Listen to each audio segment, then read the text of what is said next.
You're ready. Good evening, everybody. Today is Monday, October 23rd, 2017. I welcome all of you here this evening.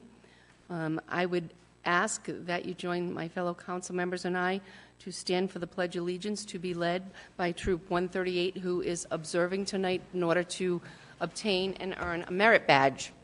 So why don't you all come forward and you can start the pledge for us.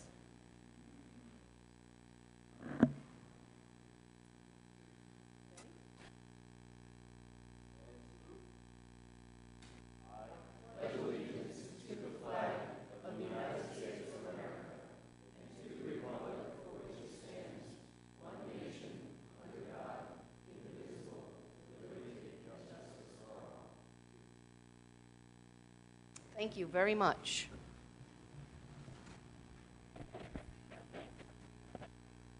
Dale, if you could start the roll call.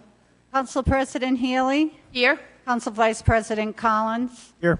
Councilman DeCruz. Here. Councilwoman Gledhill. Here. Councilman Veely. Here. All members present. Thank you, Dale. Moving to item number 4, may I have a motion for the approval of both A and B, the work session and the regular session of October 10th, 2017. So moved. Second. All those in favor? Aye. Aye. Aye. Any oppositions? No. Seeing none. Can I have a motion for the approval of the consent agenda, please? So moved. Second. All those in favor? Seeing no abstentions, we'll move on. Or, oops.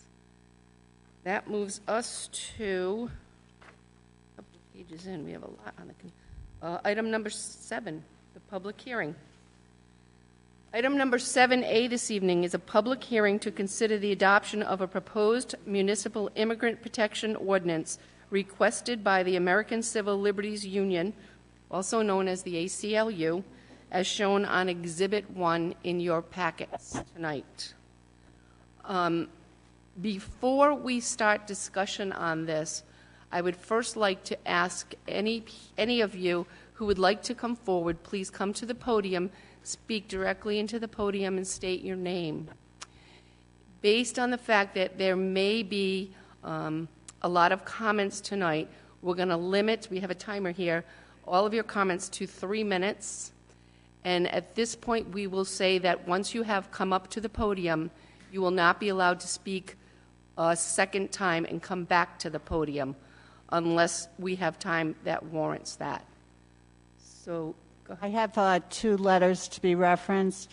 One is dated October 20th, 2017, from Dr. David M. Dooley, President, the University of Rhode Island, expressing being in favor of this passage. And the second is from Richard Pike, and it's dated October 18th, 2017, and he is expressing his opposition to the passage of this ordinance. Thank you, Dale. At this point, we don't have to have a motion to open the public hearing, so I would ask that... You've declared the public hearing open. So. Yes. Anybody who would like to come up and speak, please state your name, and there will be a 3-minute limit tonight.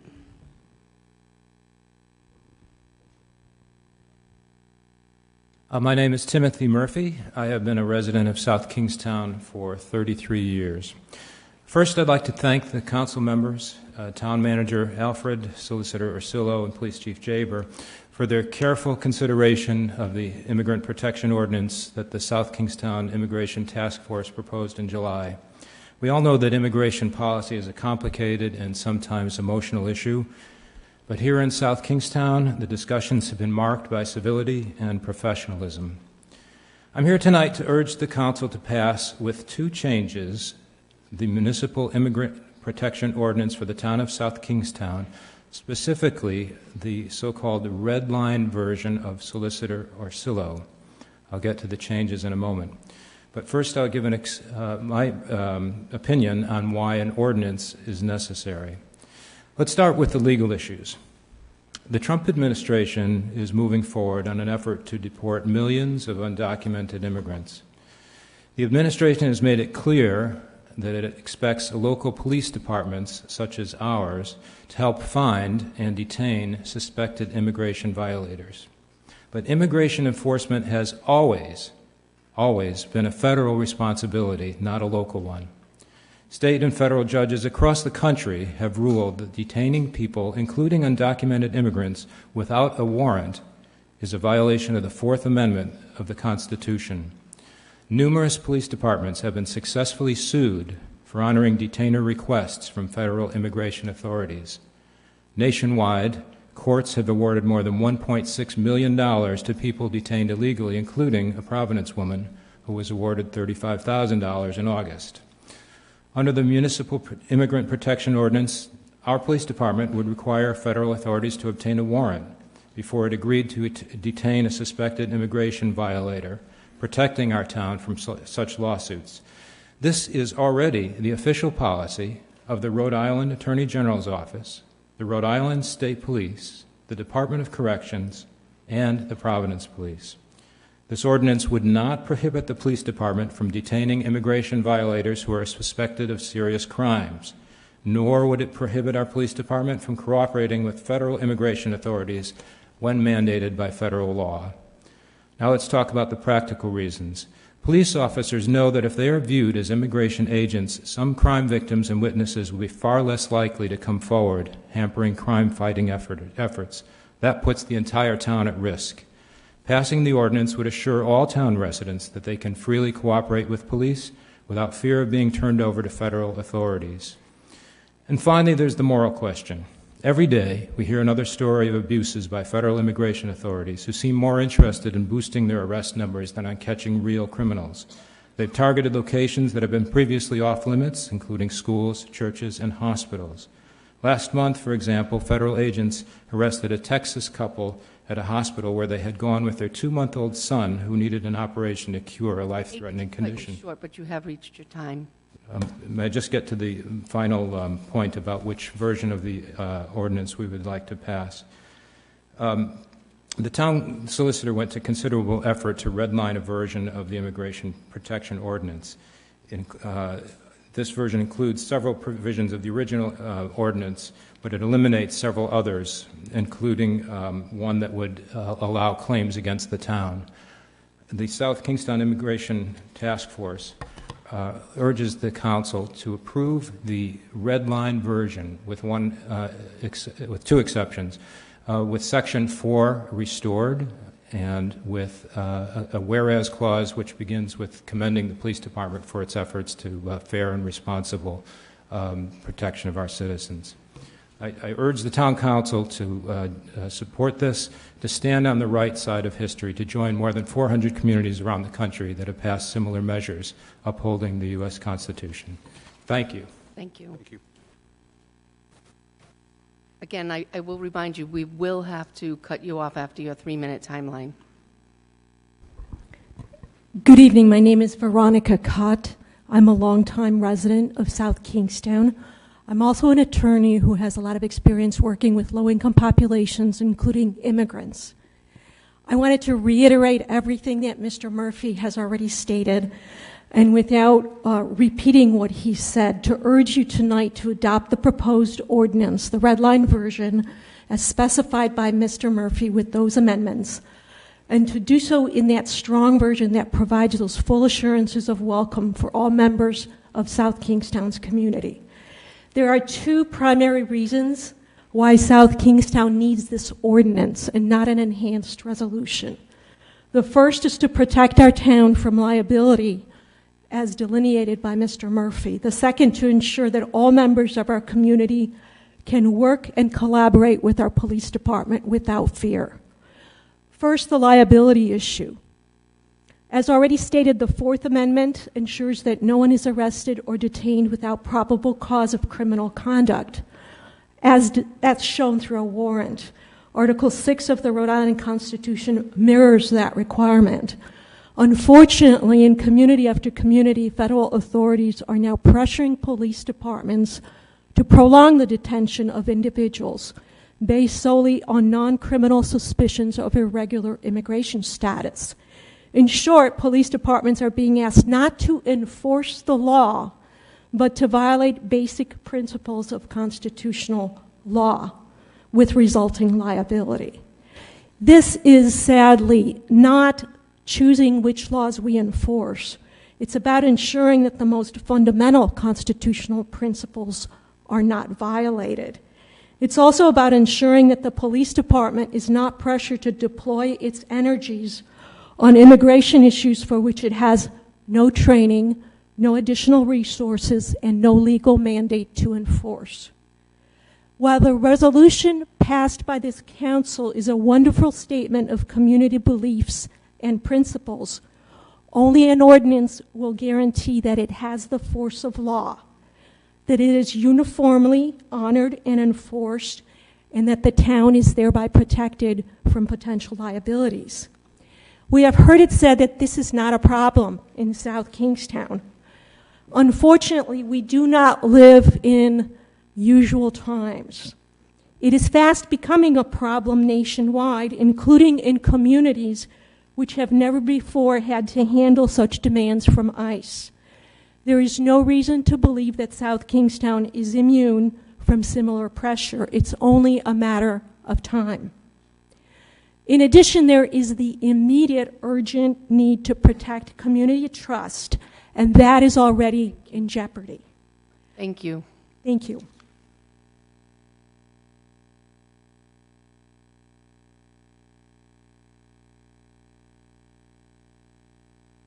My name is Bonnie O'Connor. My husband and I are 17-year residents of South Kingstown.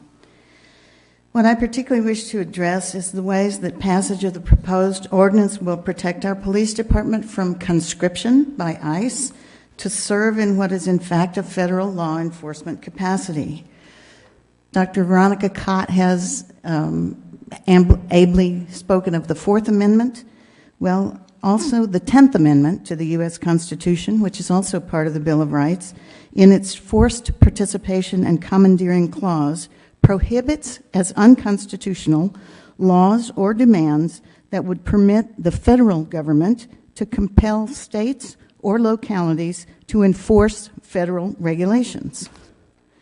In 1997, Justice Antonin Scalia, writing for the majority in striking down the Brady Handgun Violence Prevention Act, which required states and localities to run background checks for purchase of handguns, used a 10th Amendment argument for its unconstitutionality because the act, and I quote his writ here, forced participation of the state's executive in the actual administration of a federal program, unquote. What's sauce for the goose is sauce for the gander. If it was unconstitutional for the federal government to compel state compliance in that instance, it is equally unconstitutional now. Please note that, as said before, nothing in the proposed ordinance forbids our local police from cooperating with ICE in cases involving criminal suspects and where all due process requirements are followed. But it does protect them from being compelled to act as instruments of the national government by working as ICE's enforcement assistants. It's essential for our immigrant population, especially now during a very chaotic, unpredictable, constantly shifting, and overtly anti-immigrant administration, that our immigrants feel safe and protected to pursue sane, healthy lives and contribute their energies to the community at large in the same ways that most of us are able to take for granted. We all started this important discussion together several months ago. We have collectively recognized and praised our police department's laudable history of non-discriminatory practices. We have together supported the indisputable importance of continuing to build and encourage trust between our immigrant communities and our police force. We have built on these prior exemplary practices in adopting a resolution, which is very important, but also by definition is non-binding and unenforceable. A resolution can create policy, but it is not the law. I urge that we now move forward to a still stronger step and a still greater incentive to trust, to adopt the proposed ordinance as described by Mr. Murphy, because an ordinance by definition is enforceable and is the law within our municipality. Thank you.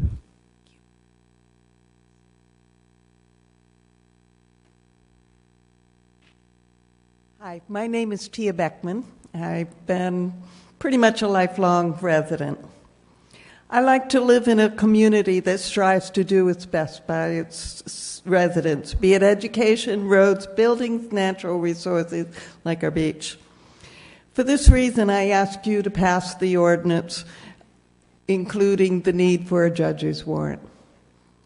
I hope you will have the courage to respond positively. What I'm asking for is not only to stand up for our country's constitution and amendments like 4 and 10, but also to stand up for our residents to protect them from false arrests. Carpenters have a saying, measure twice, cut once. We have inspections, tests, audits, and all methods of double-checking to ensure quality and accuracy. We are all human and make mistakes, even ICE. A judge's warrant is that double check. A false arrest is devastating, not only financially to the town, but to the person for the rest of his or her life, job, and family. This safety, I believe, is as important as education, roads, buildings, and sewage. We would all want to be treated this way. Do unto others as you would have them do unto you. What you are saying by passing this ordinance with the judge's warrant is that you care enough about your constituents, you care about our police, that there will be a double check on detention of immigrants. You are saying you care about people's lives, diversity, and safety. You are willing to stand up for that value of our country. You are passing a legacy unto future generations. Please pass the immigration ordinance with the need for a judge's warrant. Thank you.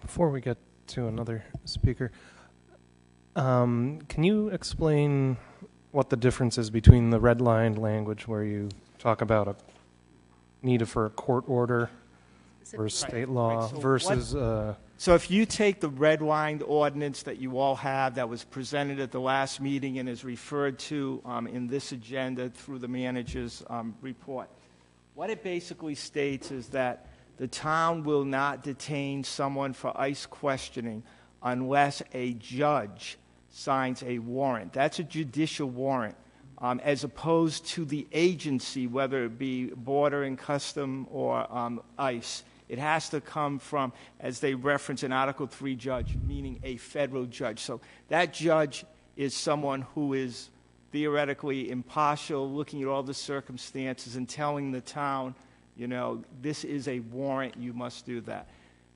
Without that red line, I had recommended it be taken out. So if you adopt it without it, it means that there could be a warrant from someone other than a judge coming from the agency. So that's why you keep hearing the individuals refer to a judicial warrant or a judge's decision.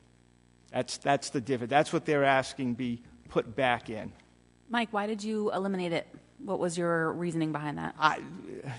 In conjunction with the police chief and having conversations about it, they really just didn't want to get involved with this whole issue of detaining individuals, et cetera, and having to make a decision on whether this come from ICE, did it come from Border Control, et cetera. Gotcha. But clearly what they're asking of you is that they want to go beyond those agencies and go straight to a judge before we, the town, would be bound. Thank you. And are there legal ramifications on both sides, and what would those be? So I think most people understand a judicial warrant is a warrant coming from a judge as opposed to something issued on the civilian side by an agency. So that's really what the difference is. Any other clarifications before we move on? Good evening. My name is Paul Daly. I'm from West Kingston. But I speak tonight to urge the council not to adopt this ordinance. Our town has a long history of multi-partisan cooperation going way back. Unlike many other communities, we have avoided political bickering.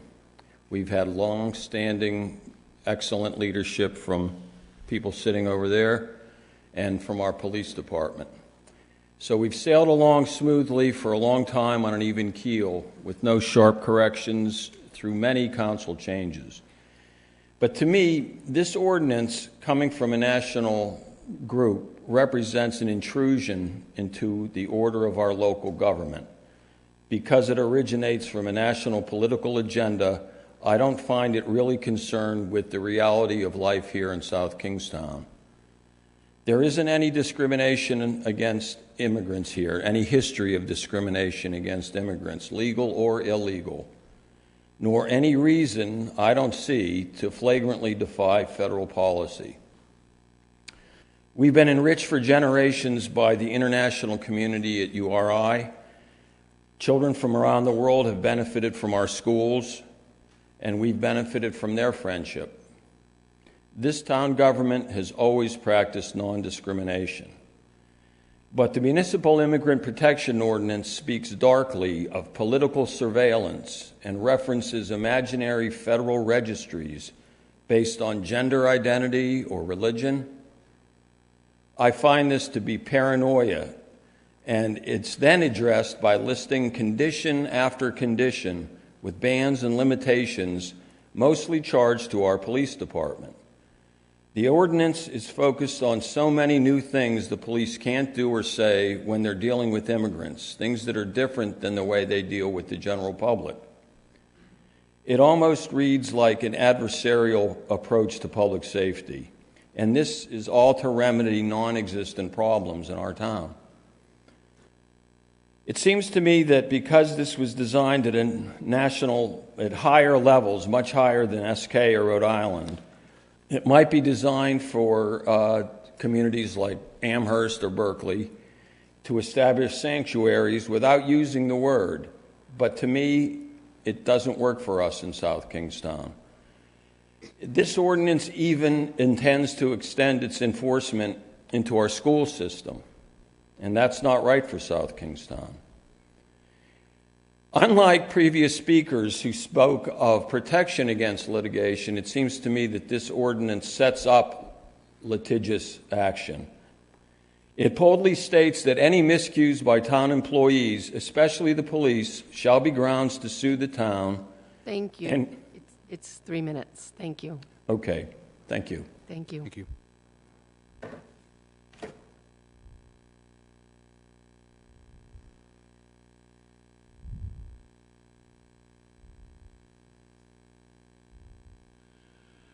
My name is Doug Wardwell. I'm a resident of South Kingstown.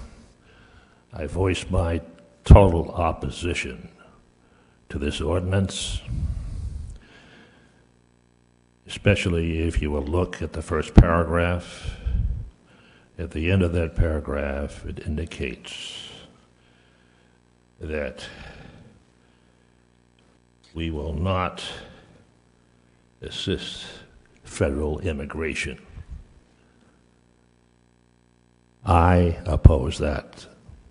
We live in the United States of America, and from my perspective, we should be cooperating with federal officials, not opposing them. 1. 2,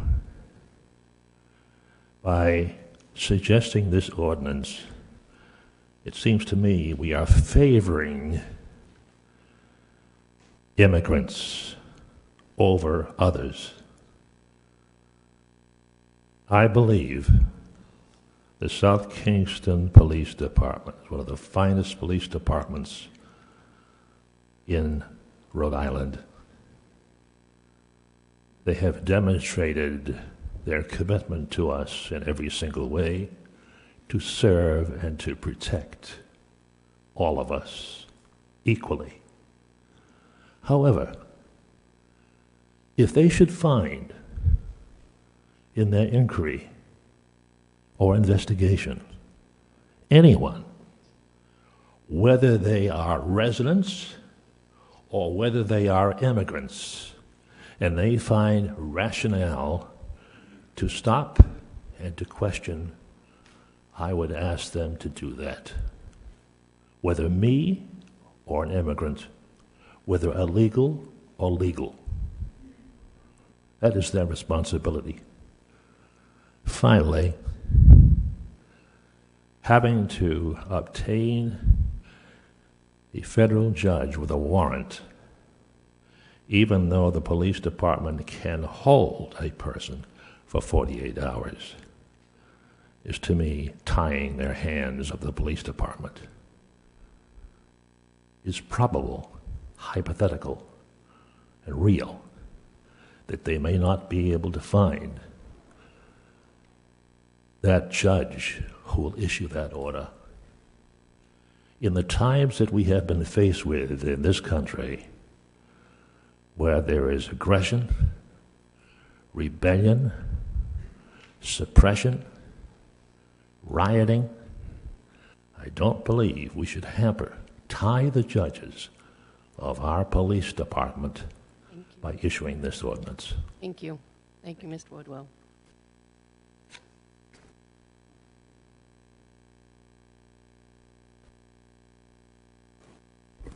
My name is Ted Wax, resident of South Kingstown.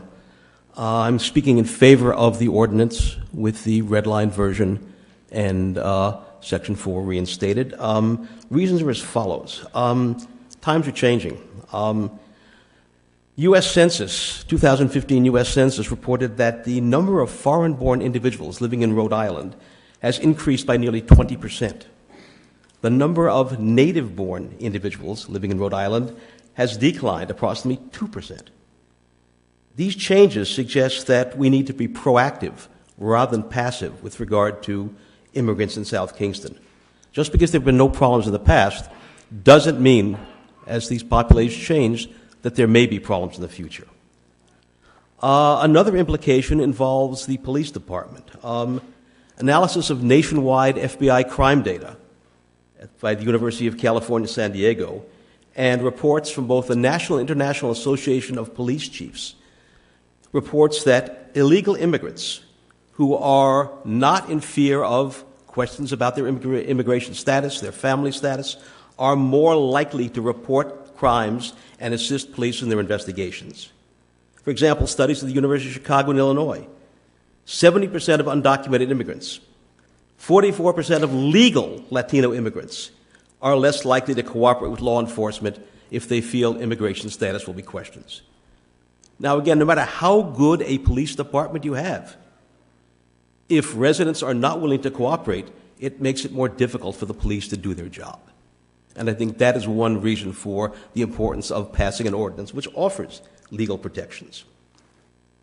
Implications for the local economy. Analysis carried out by the Pew Research Center says that over 75% of immigrants are high school graduates. Over 40% have jobs in finance, insurance, professional, scientific management, education, or healthcare. These are the kind of individuals who benefit the local economy, whom we want to feel that South Kingston is a welcoming place to locate in. Will immigrants, legal or otherwise, be interested in locating in South Kingston if they do not believe they have legal protection? Further, according to the Pew Research Center, when the main breadwinner of an immigrant family is deported, the remaining family becomes more economically vulnerable, more reliant on taxpayer-supported public incidents. Research by Princeton University, the Brookings Institute, has shown that hospital emergency costs for immigrant children, U.S.-born immigrant children, are 3 times higher because parents will not take their children to the hospital until they are seriously, seriously ill, which increases their costs. Thank you. Thank you.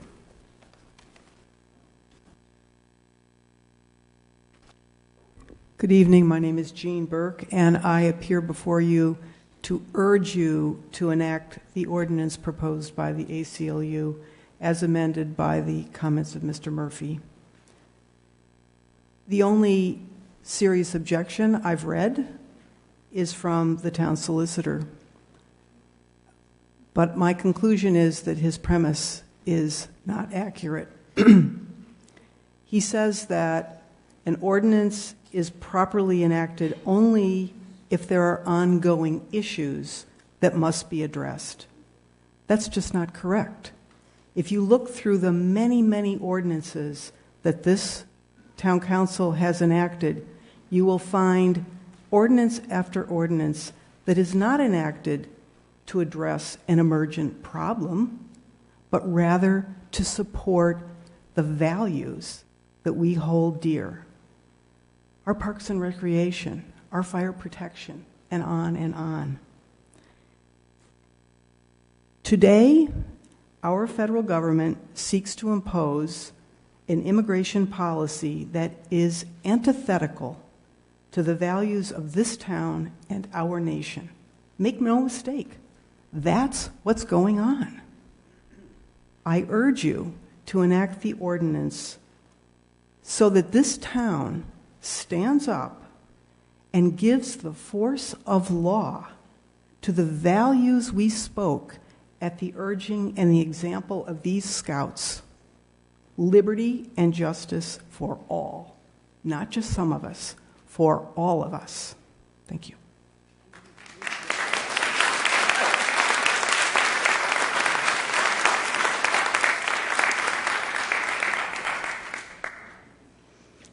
Hi, good evening. My name is Yerus Gardinola. I stand here as a DACA recipient, Deferred Action for Childhood Arrivals, in support of the ordinance today. I am actually a URI graduate, so I attended URI for 4 years and recently graduated last year, May 2016. And I mean, just driving down here today, there was a hint of fear, you know, like, what if I get stopped? What if I'm at the wrong place in the wrong time? And these are thoughts that go through my head, and not only my head, but 11.3 million people's heads, undocumented people that are living here in the U.S. And, you know, these are things that you have to think about every day. And according to the American Immigration Council in 2015, 142,324 immigrants make up 13.5% of Rhode Island's population, and 30,000 undocumented immigrants make up 21% of the immigrant population. And there's nearly 1,000 DACA recipients in Rhode Island, and I am one of those DACA recipients in Rhode Island. I'm privileged to have been able to attain my driver's license through DACA, but many others are not that fortunate to have an ID with them and an identification with them if they ever get stopped at all. I have friends, I have professors, I have acquaintances that live around here. I may not visit that often, but I wish not to worry about my friends who attend URI who have DACA or are undocumented individuals, undocumented, and let's not use the word illegal because it's dehumanizing. And, you know, they are attending classes, they're visiting friends, they're completing their internships, and I've lived in fear before, hiding my identity and not speaking up, but I have decided not to live in fear anymore, so this is why I'm here this evening supporting this ordinance in order to pass it. And I wish for my friends and colleagues and even professors, my professors of color, not to worry about whether or not their skin, race, legal status, national origin, ethnicity, or religion will impede them from completing everyday tasks. So I asked to ensure that we pass this ordinance to ensure that our community members and also my community members at URI remain, and that this environment remains as welcoming and inclusive as possible. So I thank you. Thank you.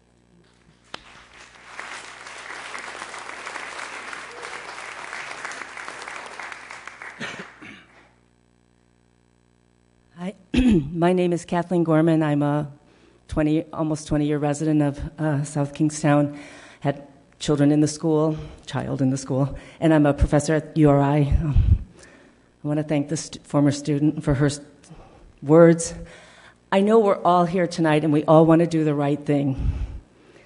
And so we're struggling to find the right thing to do, and it's hard. But I also know I personally will never have the fear that I was going to talk about before she just spoke about it. because we're lucky. We're in South Kingstown, and most of us don't live in fear. But there are many people in fear, living in fear every day, and they are here in South Kingstown as well as everywhere, every other community in Rhode Island. And that's why I want to speak to you tonight. When the DACA law was rescinded by President Trump, I reached out to a student of mine who's a DACA student, and I wrote to her and said very boldly that I would do whatever I could to help her because I was worried about her. And she wrote back, and these are just words that I want to share. It is reassuring to know that there are people ready to stand up for and support the DACA students. I can't express how much it means to me and to those affected. Your support will make us successful in this fight. And so I ask you all to join me in supporting our students and really reaching out and making the right decision in favor of all of our residents and all of the community members, whether they're here today, tonight, or living in fear. We need to be there for them. Thank you.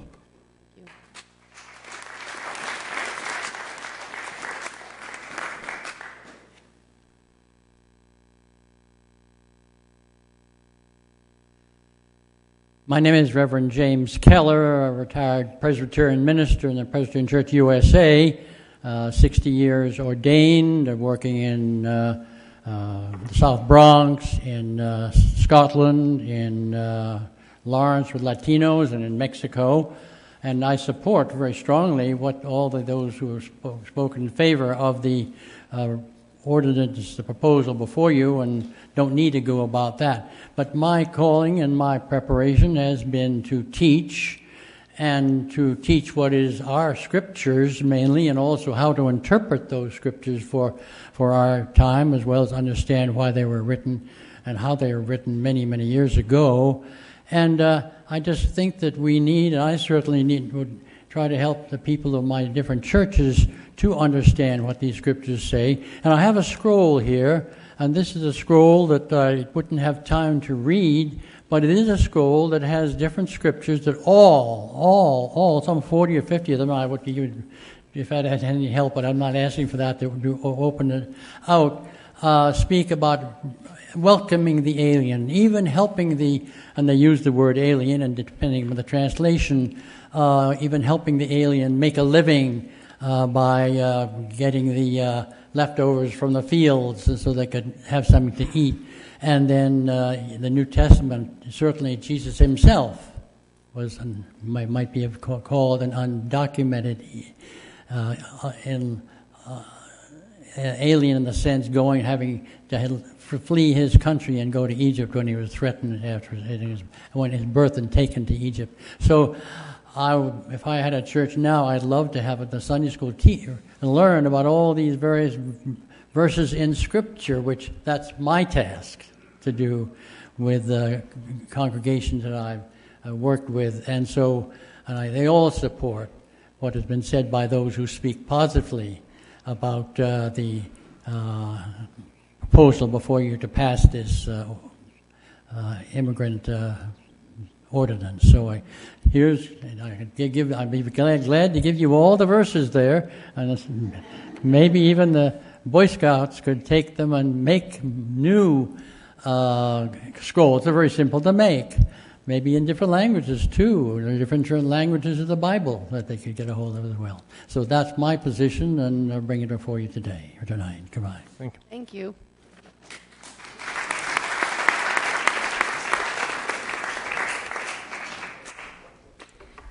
Good evening. My name is Carol Saja, and I barely lived in South Kingstown for 3 years. I'd like to comment on a very poignant statement that was made at an earlier meeting by Councilmember Gledhill, in which she shared a story about an experience with a friend, perhaps a neighbor, who was fearing deportation for herself. And as I recall, and I may not be accurate here, but she relayed the story that the friend asked if Councilmember Gledhill would take care of her children should such an incident occur. And after recounting her story, Councilmember Gledhill shared that she was privileged, or felt privileged, not ever having to experience such fear. Councilmember Gledhill's story inspired me to investigate what the current research is saying about citizen children whose parents or parent have faced or who are facing the consequences of deportation. In addition, I was interested in the effects of deportation on the schoolmates and neighboring children who are affected by these lingering fears. In brief, what research reported clearly suggests that children are significantly affected by the fear of losing a parent and the security of their family. Children were found to express their worries in many different ways. Please keep in mind that many of these children are citizens of the United States, even if their parents are not. At the fundamental level, research conducted by the American Psychological Association show that children are significantly impacted by the perception that their own identity, as well as the identity of their parents, is linked to shame, wrongdoing, and secrecy.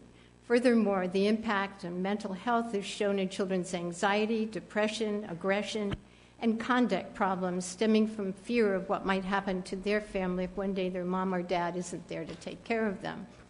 Children are also exposed to what they see on television and in social media, such as arrests and other forms of discrimination. It's not uncommon for children to have been told to keep their parents' status a secret. Sometimes children are even told not to call attention to themselves in either good ways, such as an achievement, or bad. Children have also been observed acting out ICE arrests in their play. Parents' emotional distress linked to the threat of deportation may result in the withholding of affection toward children. In turn, children who see and hear their parents' emotional distress may hold back their own expression of fear and concern, as well as sharing their own needs. They have been reported to show this in their behavior outside the home instead. In terms of physical health, that's an area where research has found a number of effects on children. In addition to sleep disruption, there are issues related to appetite changes, some of these coming from the onset of poverty and food insecurity if a parent breadwinner is detained or deported. Delaying attention to medical needs, as Dr. Wax has said before. So I just want to say that children are taught in school in their homes that policeman is your friend, and how can this happen? If children are fearful and in some circumstances may be experiencing the opposite. So I ask you to please consider the children and vote to support the Red Line Ordinance as revised by the town solicitor, but reinstating Section 4 to protect immigrants. Thank you very much.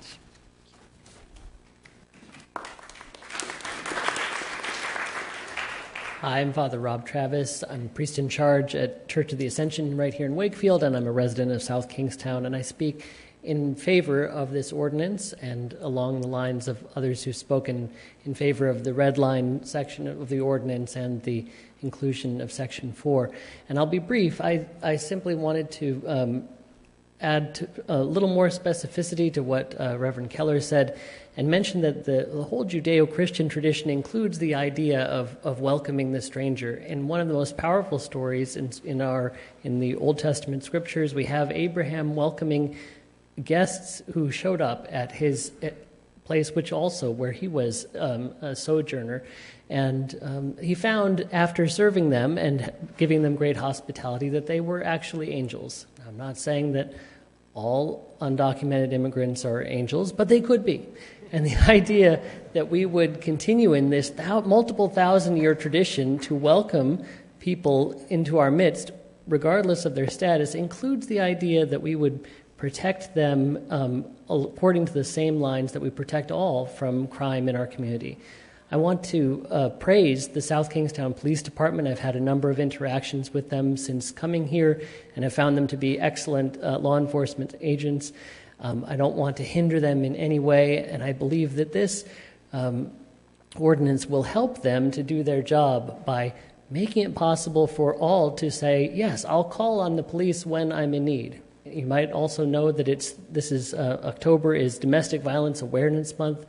There are people in our community who have all sorts of things happen to them, and if they fear to call the police because of an immigration status, because of a fear that they might, either by reporting crime that is perpetrated against someone else or by reporting crime that's perpetrated against themselves, if they would feel afraid to reach out to the police because of some immigration status, then they're no longer our guests.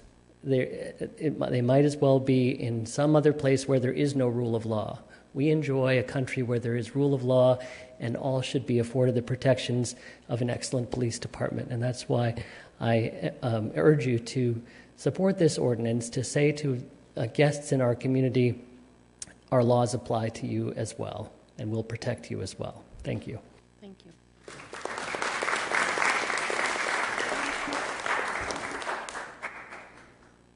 Good evening. My name is Stephen Sharkey. I'm a resident of South Kingston for many years.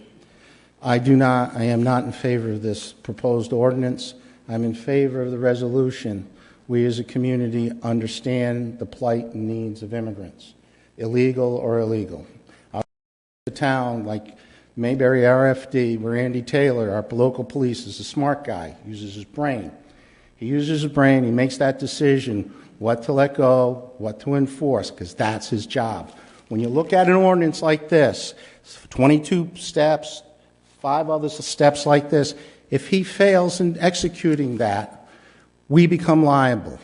It's not the $35,000 that was paid to an immigrant whose rights were violated, and the law took care of that. It's the legal fees. You're going to raise my taxes. You're going to raise my taxes all over the place. The reason is that time is money. When you occupy law enforcement's time doing work that he has to wait to get a interpreter, to coordinate with other legal officials, that's time. You're going to have to house that person. You have to take care of that person. You have to treat them for medical. I understand that. I understand that a lot of people have a lot of angst what's happening in Washington, but you got to understand, every 4 years, the tide comes in and flotsam leaves. And if we don't like that person, fine. The people that you should be holding accountable are your congressmen, Reed, Waterhouse, Langevin, Cicilline.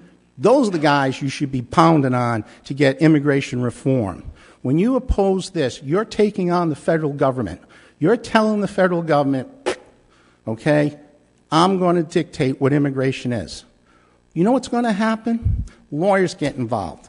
Lawyers got to get paid. Taxes got to go up.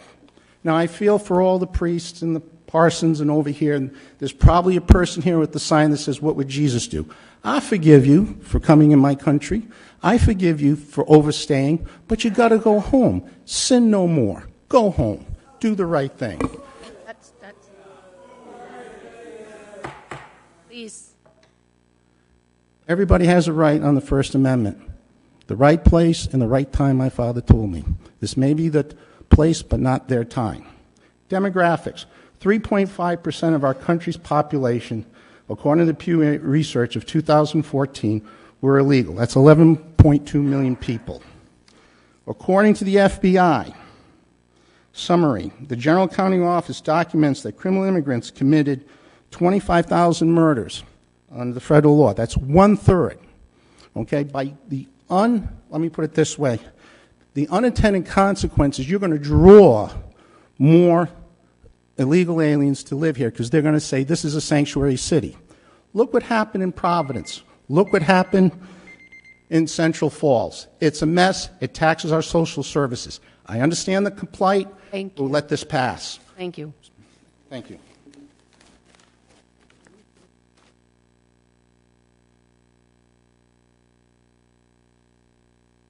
Good evening. My name is Harris Pitnoff. I live in West Kingston. I'm a registered voter. I'm unaffiliated with any political party. I'm looking at you 5 folks up there in the Learned Town Solicitor. It appears you all have funny last names. I would reasonably presume that your grandparents, great-grandparents, people before them didn't come from Rhode Island. They came from someplace else. This is a nation of immigrants. And sadly, we live in a time where doing nothing is not okay. This country has a long and sordid history. This is the greatest country in the world, but we acknowledge that we have made horrible, horrible mistakes. As late as 1948, the McCarran Act, Senator McCarran Act, the Internal Security Act of 1948 said that the Attorney General of the United States, who today is Jeffrey Beauregard Sessions, if he decreed that I, Pitnoff, was an enemy of the people, I could be locked up with no lawyer, no right of habeas corpus, forever, on his say-so. There are people in the federal government who don't even know what's in the Bill of Rights. They're on the record. An ordinance has the power of law. We live in a nation of law, and law starts right here. And we have to be vigilant. The federal government is not our government. We are the federal government. They work for us. You work for us. And in every nation of the 20th century that has become despotic, where people have lost their liberty and their right to just basic decency, the loss of these freedoms has always been incremental. Start small. Starts very small.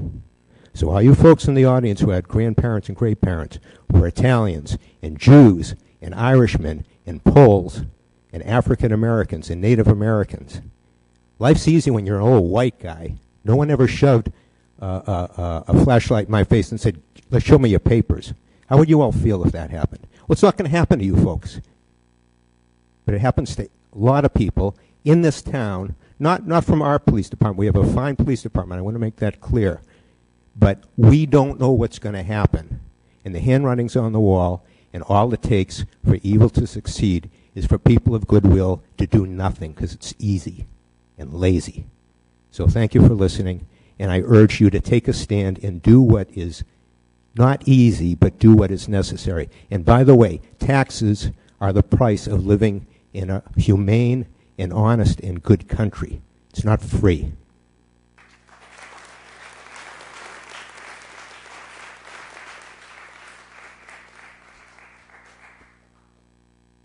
Jonathan Daly LaBelle. I was here at the last meeting. I spoke to this. I just wanted to come up and speak to this again.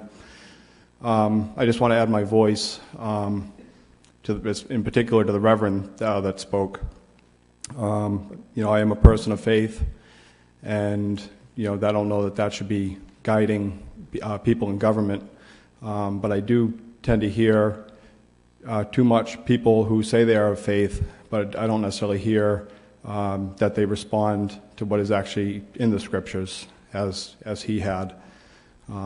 So I think that's something that people are going to have to come to grips with, and it's not easy to bring that forward because everybody has their own experience and their own journey. But that's kind of a reality, and I think people of faith need to consider how their stances on topics like this fit in with their belief system, and all right. So, and I guess I just want to say that even that said, I think in general we do need to be able to have these honest. We need to be able to have honest conversations, and there's too much on both the right and the left. And I know there's probably a lot of leftists here, but on the left, we have to be able to have these conversations, and I just see so much on social media a lot, but just the shutting down and not allowing the back and forth to develop. And the reality is everybody has biases. So I think a lot of this comes from fear of people who some people feel are different than them, and we all have that to one level or another. And so I think we have to, I'm hoping that as society evolves, we'll be able to have these conversations a little bit more holistically. So I think this ordinance, people here know much more detail about it than I do. But I do think it would give clarity and direction, and I would think that law enforcement would appreciate that. I think people in the community would appreciate it. And I hope that town council, you're probably familiar with this. I don't know if people in the community are or not, but the ACLU on numerous occasions has found that law enforcement, which is an arm of our government, of our representation, has been guilty of racial profiling. And racial profiling is against the law. I have plenty of friends who are with the police force, and there's no disrespect. I don't know where the breakdown is. And again, that may be part of the conversation that needs to happen, because It's from all different sides, if we're being honest and fair. But that is a fact. So I don't think we can just, okay, I don't think we can just go on empty platitudes of, hey, South Kingstown's the best. You know, we have to look in the mirror, and if we've done it, people of color, we have to consider what can happen with immigrants too.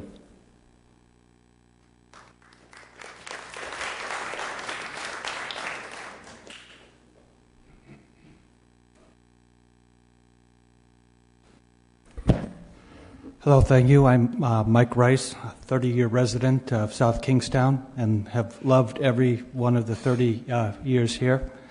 I want to basically speak in favor of the ordinance. First, the red line version with the Section 4 put back in.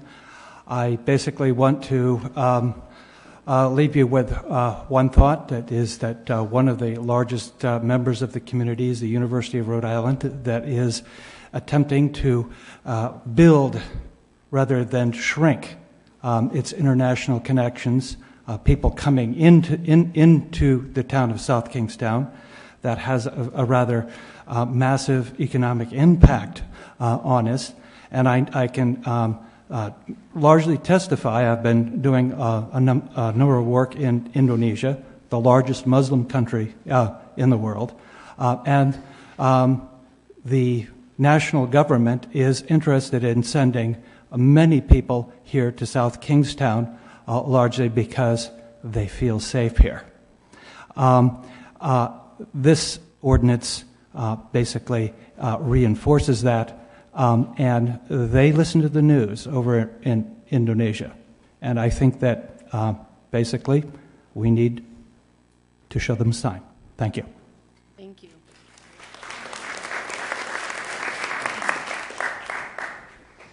Good evening, members of the council. Thank you so much for your time. My name is Andy Boardman. I'm a lifelong resident of South Kingstown, and I'm a current student here at URI. And there's been, I know, a lot of discussion on the town council about the role that the town council should play in setting police policy. And as far as I'm concerned, the police policy should, one, not violate the Constitution, and two, protect and serve our community while fulfilling the values of our community. I'm not qualified to speak on the constitutionality basis. There's lots of lawyers here, and I will be happy to let them do that. But I can speak to the fact that the young people in our community are resoundingly supportive of this ordinance, especially with the future of dreamers in the air. Yuruska just spoke. She's a dreamer. We have other dreamers at URI, as well as an immense immigrant community.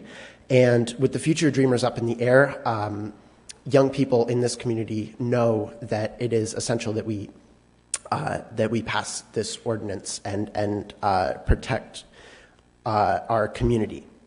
Now, furthermore, there is also a lot of discussion on the town council about how to make South Kingstown a more attractive place for new families to move and to settle down and to live.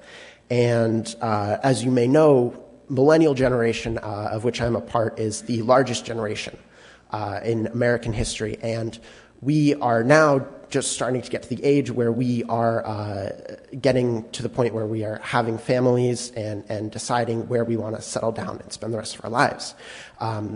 Millennials are the most diverse generation in American history, in addition to being the largest. And so if you really want to attract new members of our community to settle down here and start families here, I highly suggest that you take a look at what we're doing to make sure that South Kingstown is an inclusive place. And I think that passing this ordinance, the red line version with Section 4 reinstated, is a great start for that. And it's also something that has resounding support from the young people in our community. I have several postcards here, which were signed by South Kingstown residents and URI students, and they're all in support of this. So I urge you to support it. Thank you.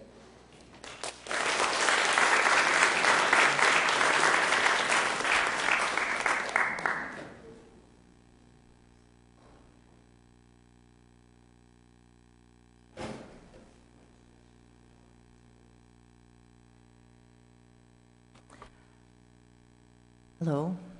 My name is Joanne Mellish. I'm a more than 30-year resident of South Kingstown. I would like to make a couple of... Wait a minute. I want to allow I'm the Boy... sorry. I don't want you to be interrupted, so I'd like to, if the Boy Scouts are heading out. Take care. Thank you.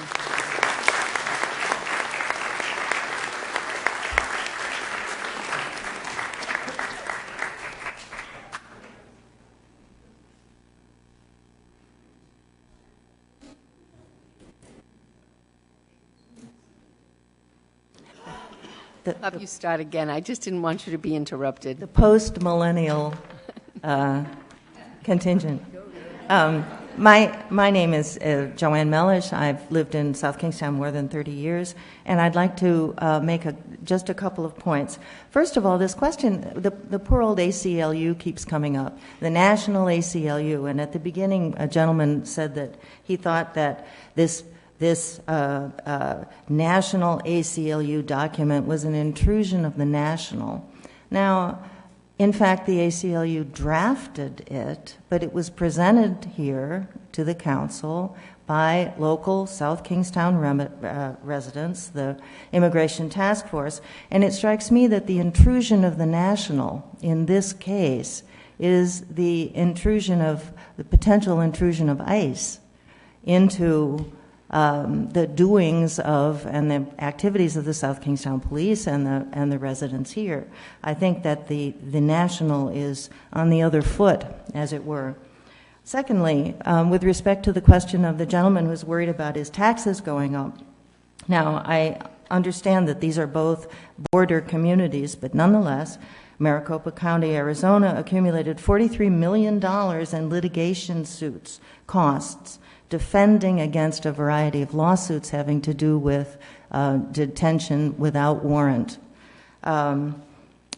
Harris County, Texas, faced $1 million in overtime costs for the police every 2 weeks in dealing with ICE under, it was part of the partnership, the Section 287G, part of the Immigration Reform Act, and so they stopped participating. Now, those are, yes, they're border communities, but the question of overtime costs and lawsuits is real and could certainly occur here. The third thing, the question of harming the relationship between the police, whom I think our police force is great, between the police and local communities. Here's an example. Davidson County, Tennessee, not a border community, did a survey. 54% of Latino residents asked about a crime, refused to comment on it, asked by the police to, were you present, or refused to deal with it. And 42% of Latinos surveyed said they knew of a crime at some point or other and had not reported it because they were afraid to do that. Lastly, this kind of non-cooperation, I've said this to you before, I'm a historian. This kind of non-cooperation with a federal act is legal. The Rhode Island as a state has done it before. We passed an act to further protect personal liberty, the Rhode Island General Assembly in 1848, bluntly stating no judge or justice of the peace should participate in any way in cases arising under the 1793 Fugitive Slave Law. And it passed it again when a worse law was passed in 1850. We've done this before. We refused rendition. We should refuse rendition now. Thank you.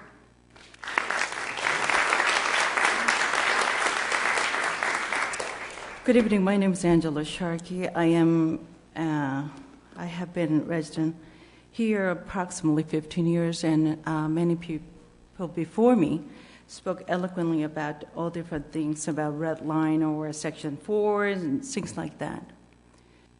I myself, an immigrant here. I came here 37 years ago. I came here legally. I believe in law. My dilemma is this. When are you going to stop picking and choosing however you feel like it? It was a very hard situation when I came here. That was 1980. I couldn't come here because my sister was going to invite me. It was going to take 5 to 7 years, if that happens. So what happened was my sister invited my mother, and then she came because just ordered for me to come here legally. So then she came and she invited me. So I came in this country. I went to college, I went on. My mother didn't want to come here, but she came here for me. That is the law. I'm a woman of faith. I know right from wrong. I believe black and white. I follow law. I think we are forgetting basic things. When we went to kindergarten, we learned. Follow the teacher. Do not do any harm to others. I myself, as you can see, I'm an immigrant. I have 4 kids. I'm married to Irish Italian. I always taught my kids to be proud of who they are. I'm very proud to be a Korean, but at the same time, I am truly blessed to be in America, and I'm a legal citizen. If you do something wrong, if you do illegal thing exactly like what it says, illegal, it's not illegal. If you're going to say illegal is okay, why do you stop there? You should not have the law. We don't have 50 countries. This is America. Under one country, we have 50 states. We need to stop playing games and say what is good. Just because you want it, you're going to change it. You cannot go to Korea illegally. You're going to go to jail. Since when we say illegal is legal, then when are you going to say about anything else? We cannot do that. Many of you came before me, talked about different things. That's great. I am for the, immigrant. But we need to stop playing games and don't make the illegal as legal. They can come here legally. Then they don't have to hide. They don't have to be afraid of anything. They could go on. There's no other country better than America. I want you to know that.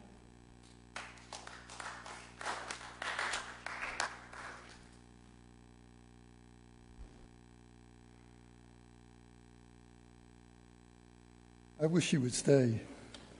I'm in favor of the proposition that is in front of us.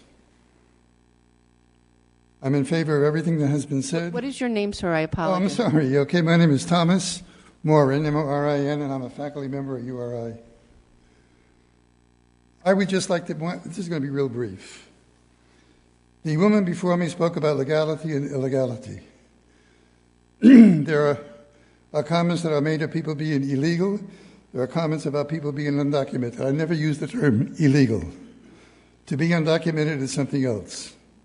To be here in an undocumented status is not a criminal act.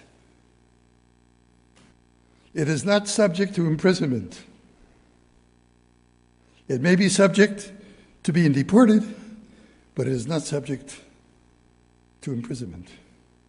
Therefore, just very basically, I believe that the police department ought not be involved in adjudicating anything that is outside of their bailiwick. And what is within their bailiwick has to do with laws and the questions of criminal activity. Coming here and staying here in an undocumented way is not illegal according to our system of government at present. Putting the police in a position of trying to judge these is dangerous because they would be acting outside of what we would be considered part of a just judicial system. That's all, very briefly. That's it.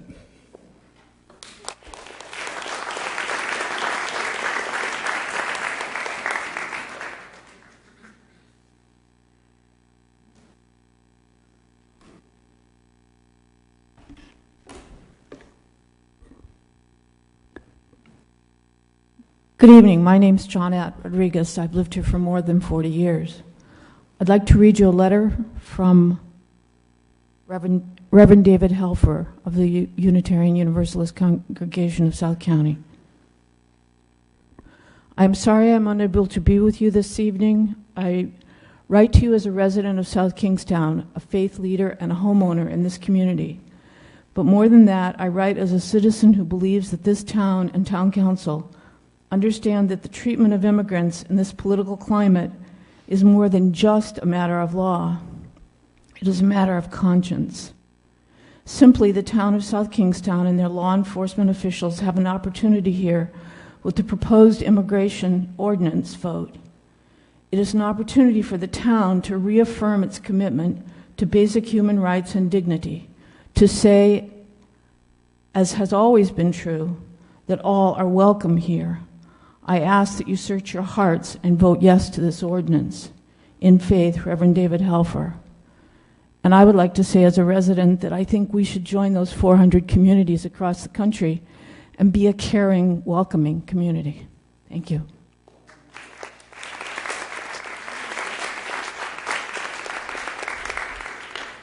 Please come up to the podium.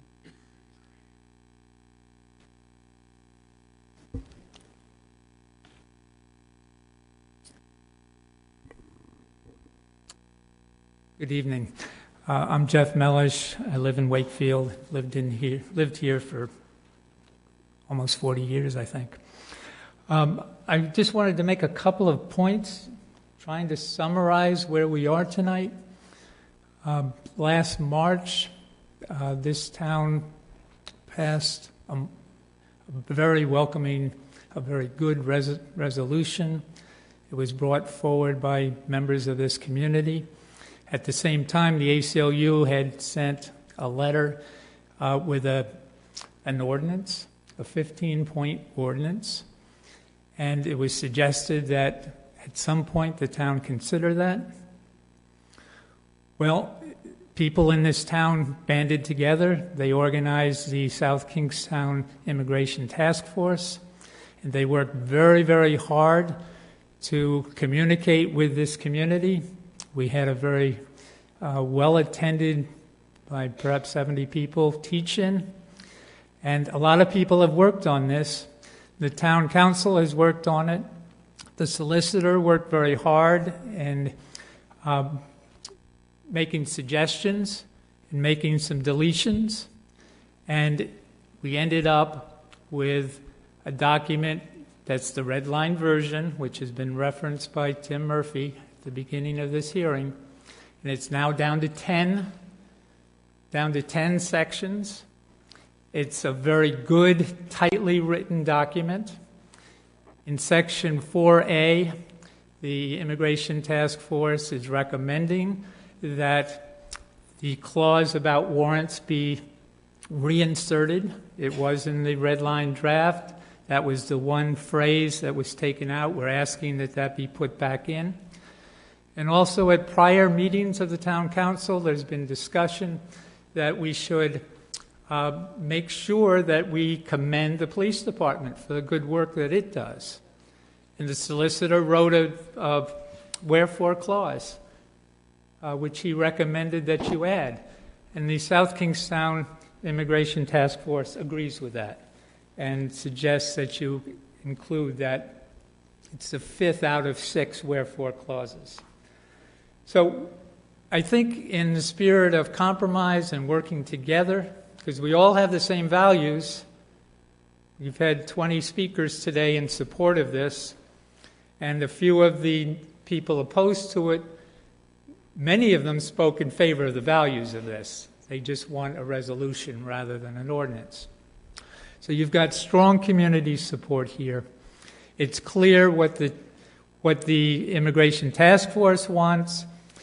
The compromise, taking most of the suggestions of the solicitor. Thank you. And going forward. Thank you.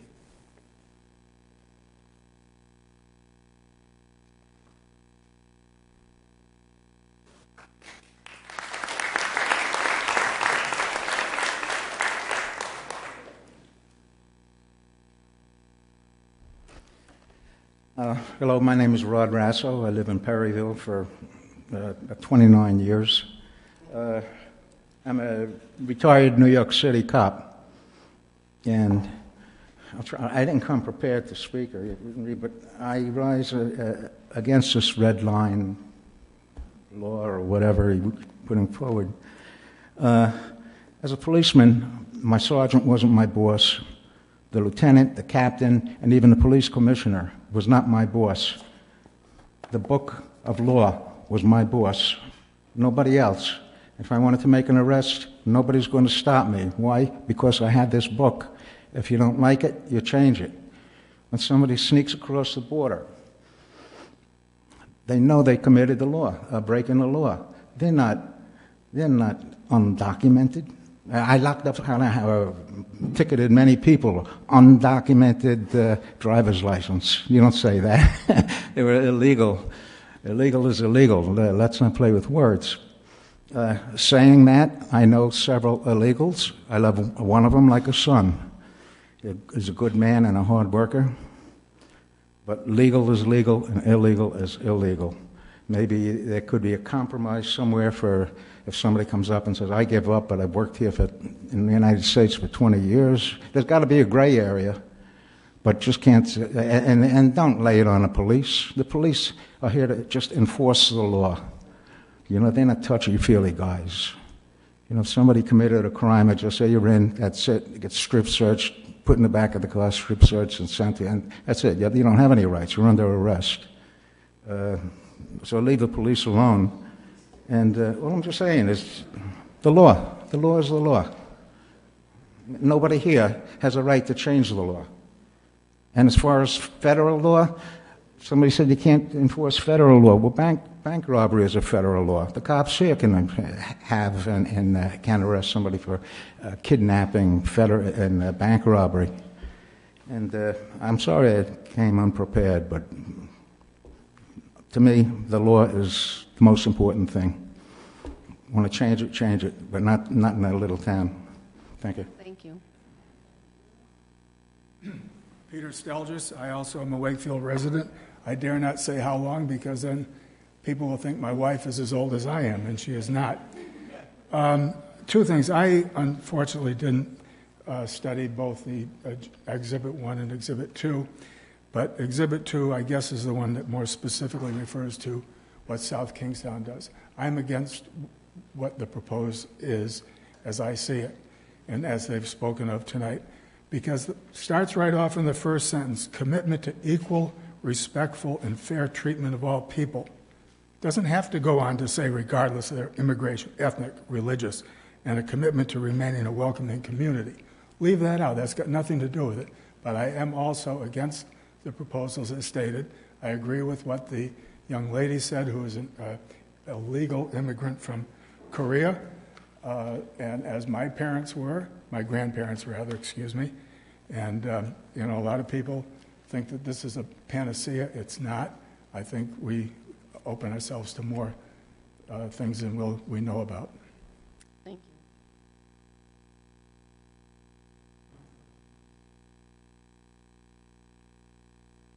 you. My name is Margie Bokite. I'm one of the members of the Immigration Committee that originally brought the resolution to you, and I urge you to adopt this. Some of the people here have spoken about not seeing discrimination in this town, and I'm here to tell you that we saw it firsthand at the university, which is the reason why we brought it forward to you. We saw people living in fear. We saw families divided. We saw a pregnant woman separated from her husband because he couldn't get back in the country. We have green card holders here, as well as people who are immigrants who are living in fear. So please, take the next step and go for this. And I would be mightily proud of all of you. Thank you very much.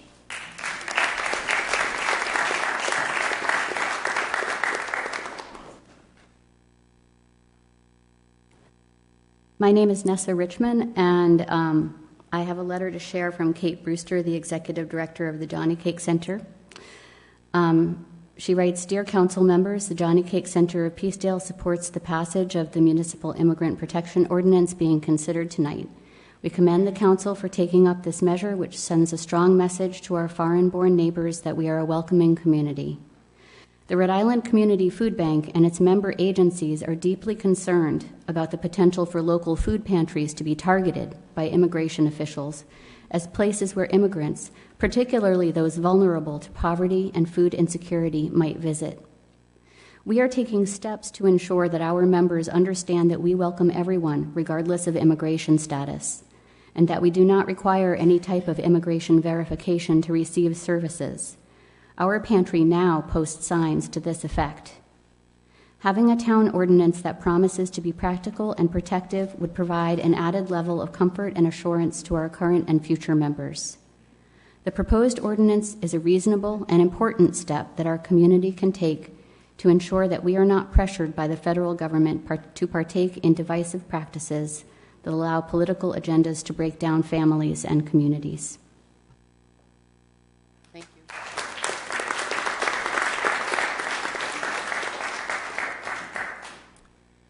Good evening. My name is Lars Eriksson, and I have been a resident of South Kingstown since 2001.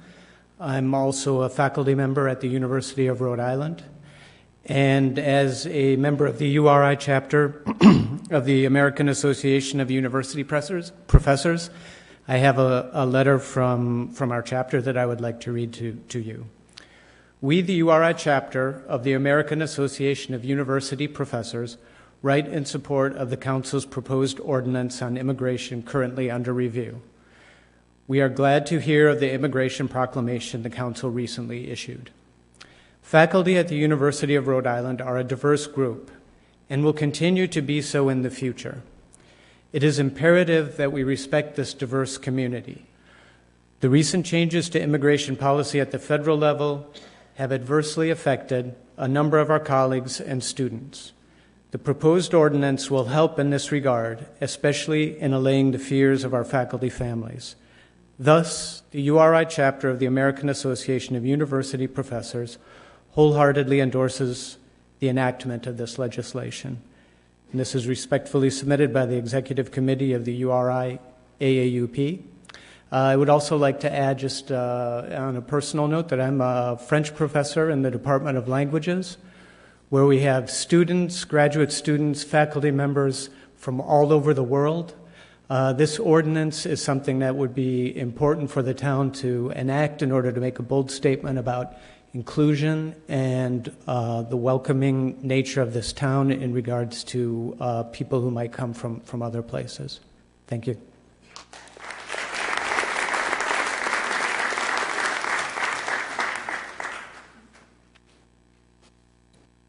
Jamie Marnick. I've been a resident of Rhode Island all my life, and I've been a victim of violence of someone who is in my town a few years older than me and reported this to the police department, and they essentially ignored what I had to say and my evidence, or the evidence. And I just feel that I live in fear, and I am not an immigrant. I don't have these problems to worry about. And as a student at URI, to see that racism and rape are rampant, although under the radar, and to go to a place that's supposed to be safe and to know that it's not wholly true.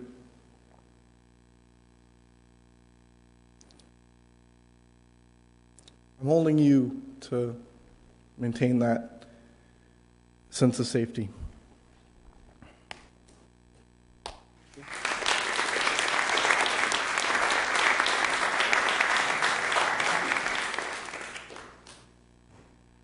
Hi, my name is Carrie Curto. I'm a resident of South Kingstown. I was not planning on speaking this evening, so I'm just going to kind of speak from the heart. I've heard a couple of people that were against the ordinance that have painted a picture of malicious lawbreakers that have come into this country. But I think we need to kind of put things in perspective and ask why. If my children were starving, if there was an imminent threat to their danger in Rhode Island, you better believe I'd have my 3-year-old in one hand and my 5-year-old in the other, and I would be running to the Canadian border. These people are heroes that have come to this country under unbelievably dangerous situations to provide for their family, and I think that we should cut them a break and pass this ordinance. Thank you.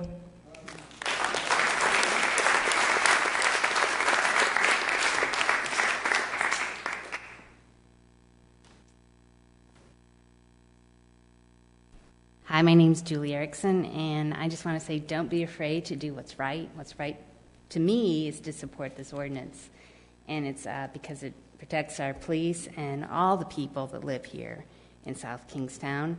And it starts here, and I believe other townships will follow. I have a friend in Warren who's on the town council there and is very much looking to see what we do.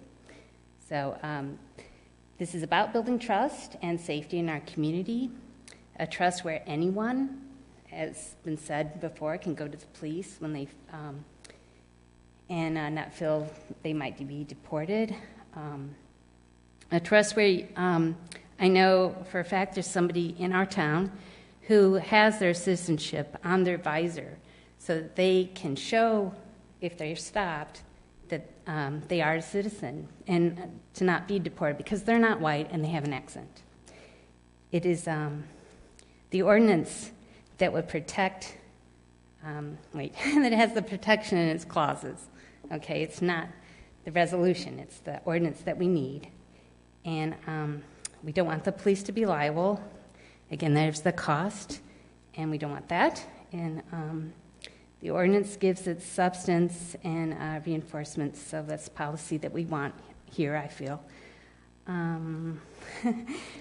We do have immigrants and undocumented in South Kingstown. I remember when I moved here, I believe George's Restaurant had a problem with the treatment of immigrants that work there. So we do have people here, and it is and will always be here. So with the climate in D.C., I strongly feel we should have an ordinance here. Why wait until it's needed in our community when you can do it now? So I hope you support the ordinance. Thank you.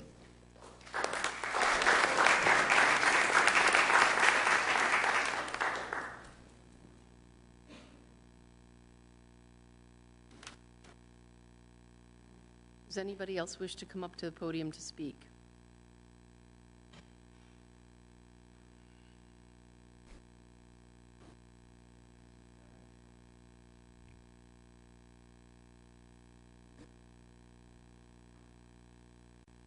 Good evening. Joe Jaber, Chief of Police.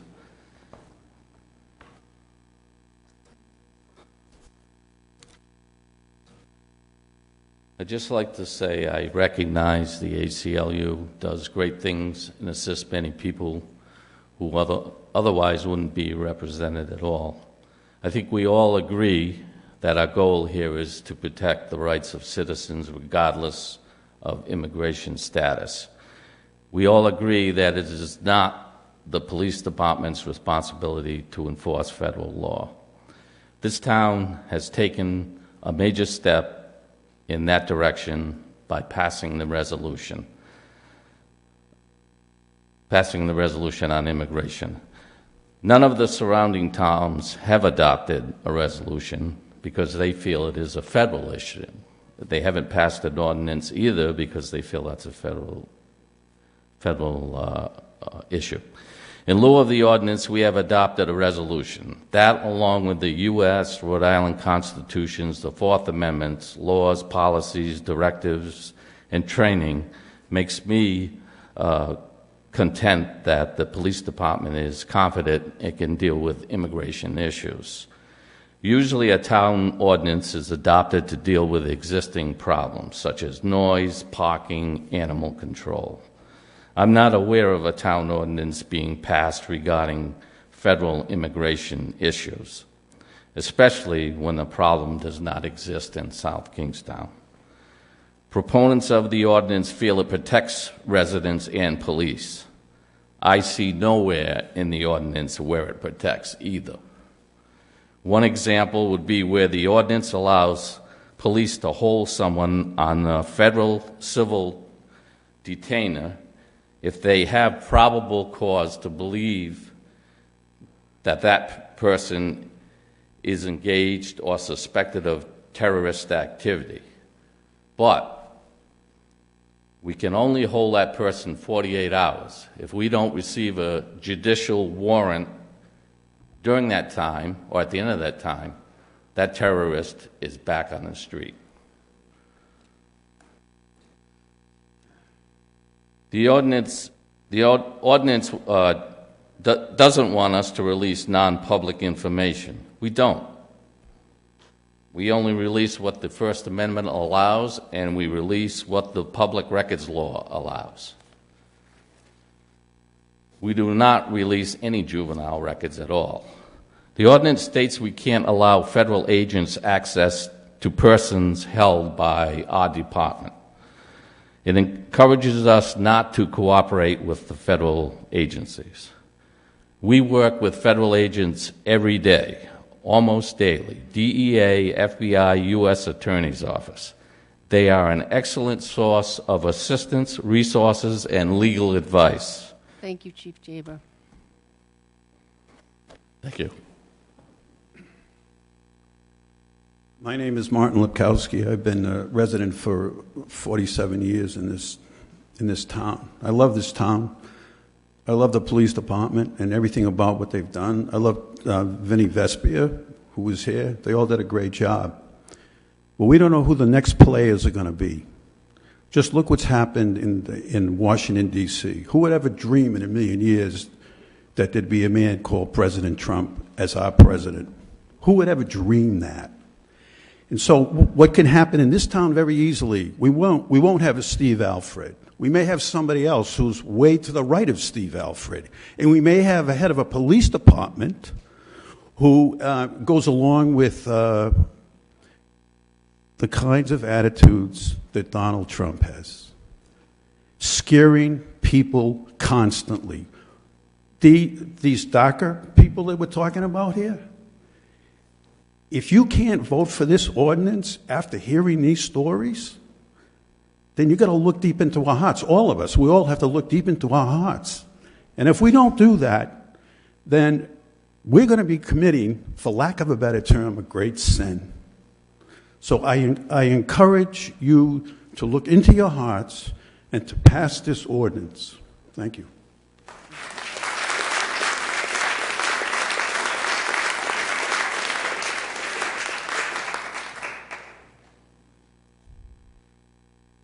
I also wasn't planning to speak, but just the fact that the chief of police draws an implicit link between terrorism and immigrants is more evidence that we need to pass this ordinance.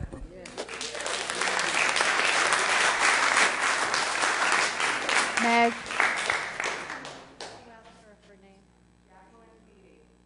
Jacqueline Feeney.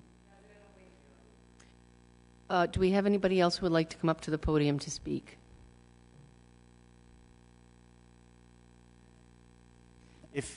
If you're about to close, which looks like you are, just one procedural issue.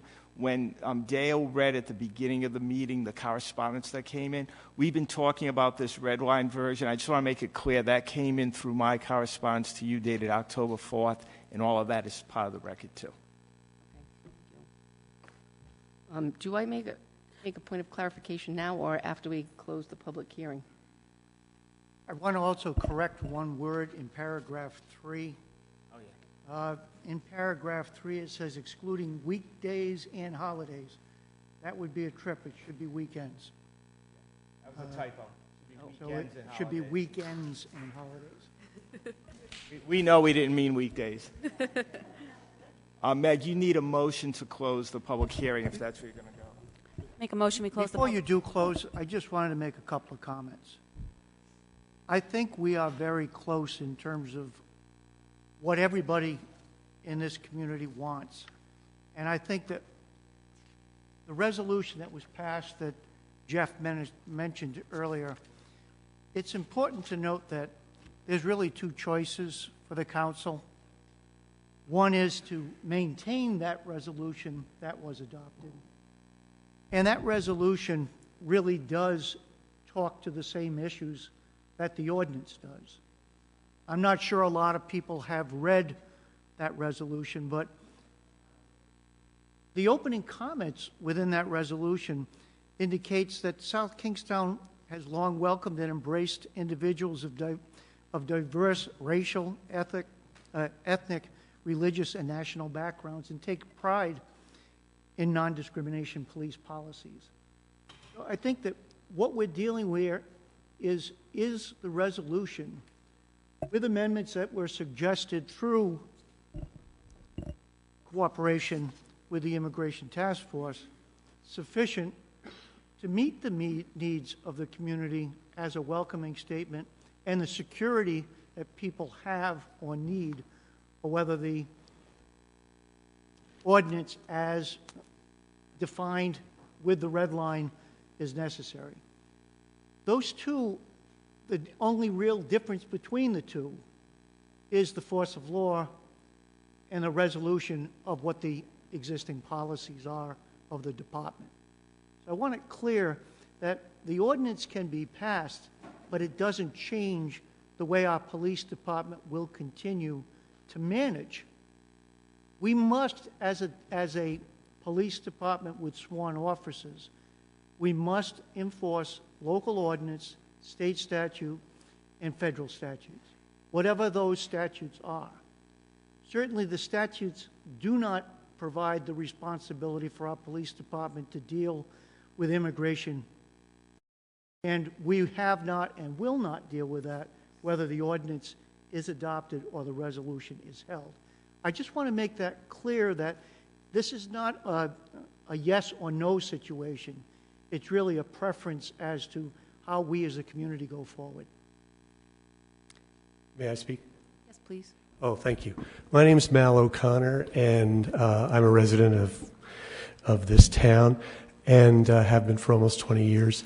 And I just want to, maybe this is just a clarification question, but as I understand it, the main difference between the resolution and the ordinance is the ordinance carries the weight of law. Is that correct? Is that correct? Okay, thanks. That's what I wanted to make sure of, because I think there is a big difference there, and I'm not sure. I wasn't sure when you were talking, sir, whether you should have been up here or it's part of your role as manager to make that statement. But it worried me a little bit about where the boundary was. So thank you. I'll stand anywhere you want me to. No, I wasn't being sarcastic, sir. I really wasn't. I was really talking about what's the boundary in terms of roles in this spot where we are now. I really don't know. You may be perfectly in your right to make the comments you've just made, and I'm just raising the point.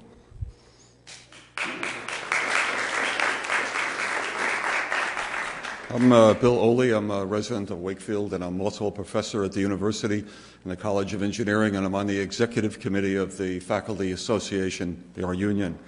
And I'd like to speak in favor of the resolution because it is law. And, you know, I look around the room, none of us are getting any younger. And we know what Mr. Alfred's going to do. And we'd like to see a law because right now we have a great police chief. Next year, who knows? I think we need this law, and based on the stories of my students, my fellow colleagues in the College of Engineering, it's been a problem in Rhode Island, and it's going to be a great problem in this country. We can take the lead and pass this law so that we can be the welcoming community that we think we all are, despite the age of everyone in the room.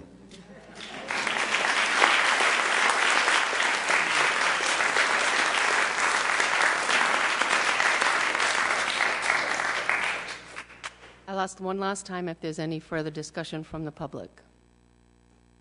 Seeing none, I'd like to have a motion to close the public hearing.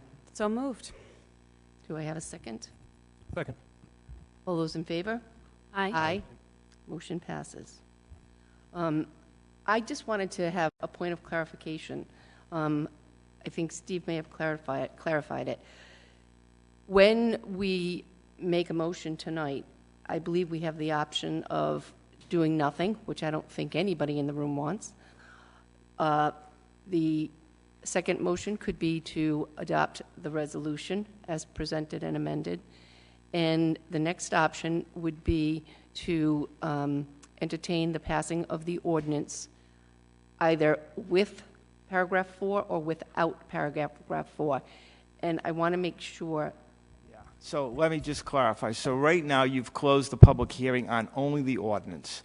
So your choices are to adopt the original ordinance, adopt the amended ordinance, adopt the amended ordinance as amended to as suggested to you as amended, or not to adopt an ordinance. If you choose not to adopt an ordinance, then later in your agenda, there's the opportunity to address the resolution. So if you want to adopt the resolution instead of the ordinance, you should vote not to adopt the ordinance. However, your discussion right now is the ordinance. Can I ask you one quick question?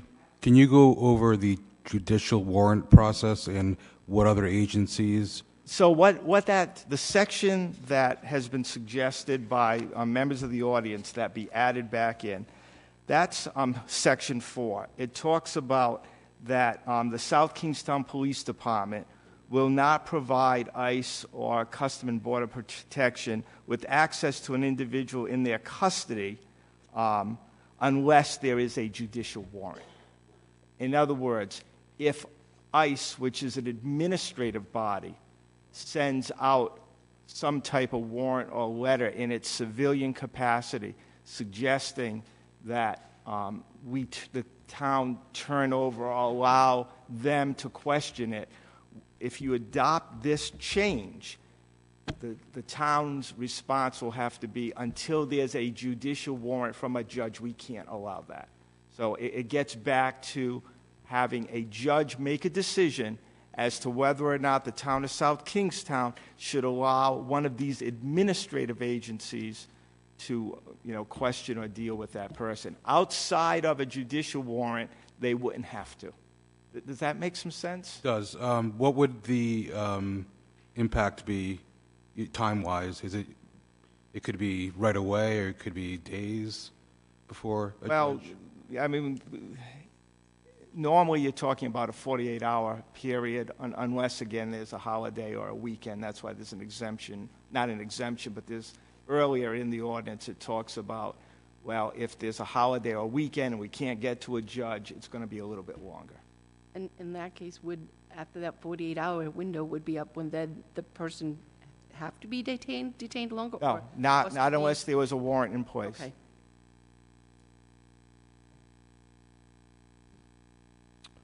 I make motion that we approve the red line ordinance with the amendment as suggested by people that who've brought it here tonight.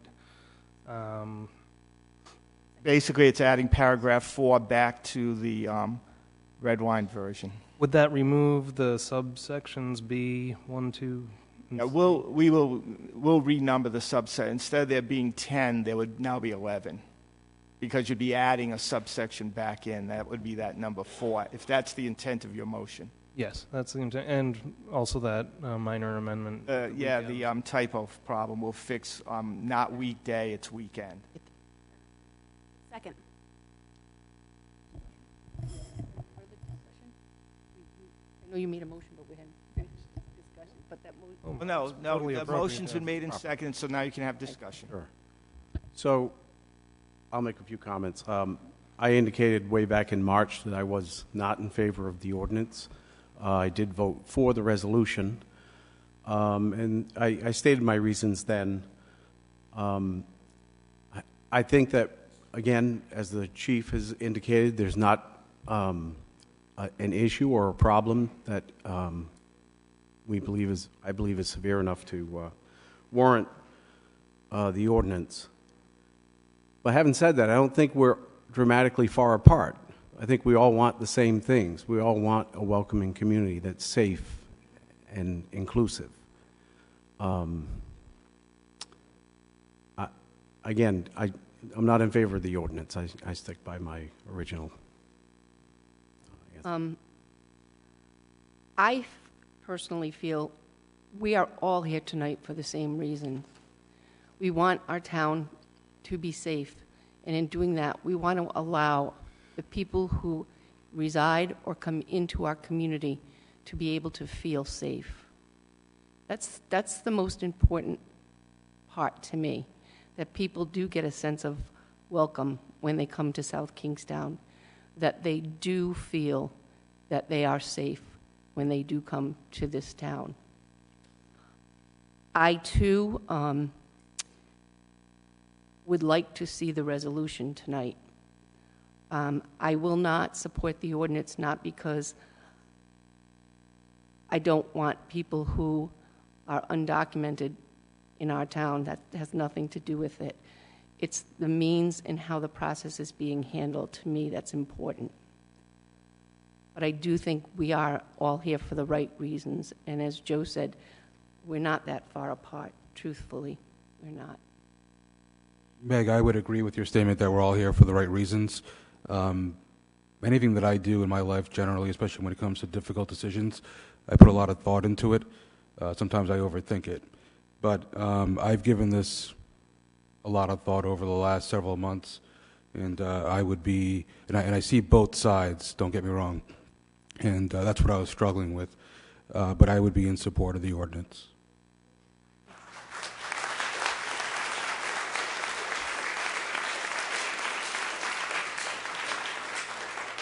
So at this point, okay, go ahead.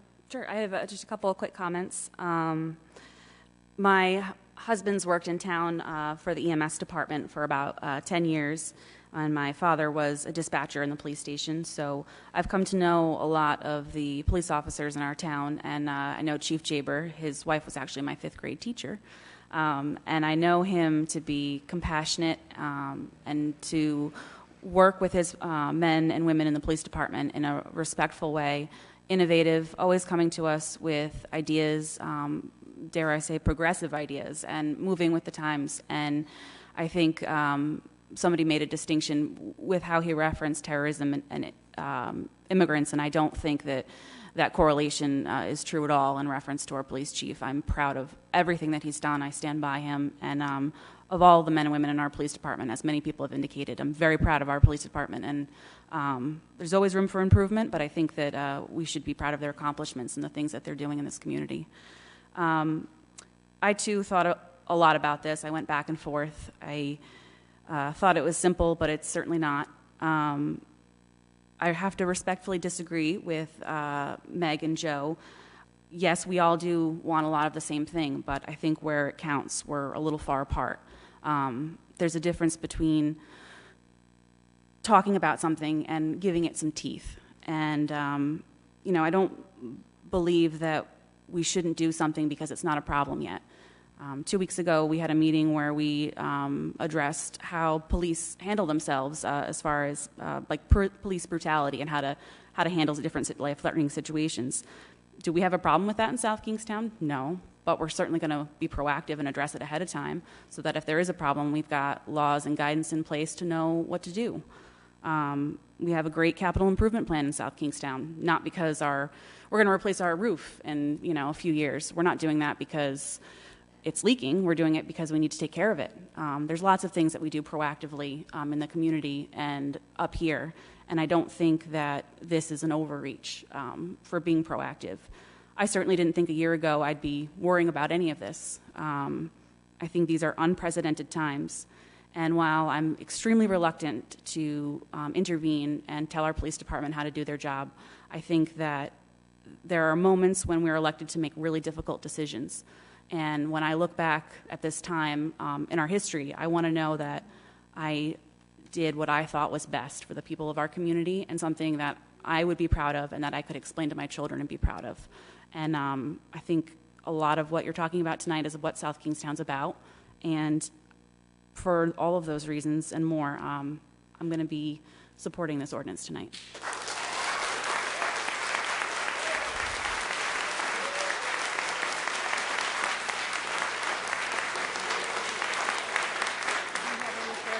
At the table? Hearing none? I'll say a little something. I think we've heard a lot of compelling testimony tonight, which I thank you all for coming out and giving it voice. Some of our most important institutions in town have voiced their support for this ordinance. I think we can truly say that when we pass it, it will be the will of the community. We're doing our job as public servants and proclaiming this identity that, we really should embody. I think we are all here because of immigration, unless there's a Native American here in the audience that didn't stand up. My family, the Collinses, came here because they were chased out of England from religious persecution over 300 years ago. People are getting chased out of their own countries now for the same reason, and America should be the place that welcomes them, and South Kingstown can make that stand. I think it's more than just a moral obligation or something that's faith-based that we've heard a lot of tonight. I think this is good public policy. I think by passing this ordinance, we allow some of our most vulnerable citizens or residents to feel more secure and to develop a stronger relationship with our police force, helping our police do their job. I think it also does make a difference in terms of liability, and we've heard testimony to that effect. So I think because it's good public policy, because it's a testament to who we are, that this is an important ordinance for us to pass. So thank you.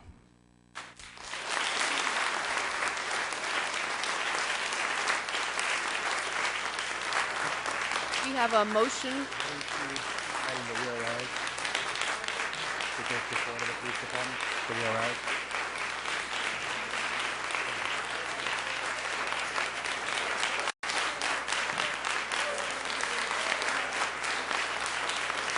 Thank you.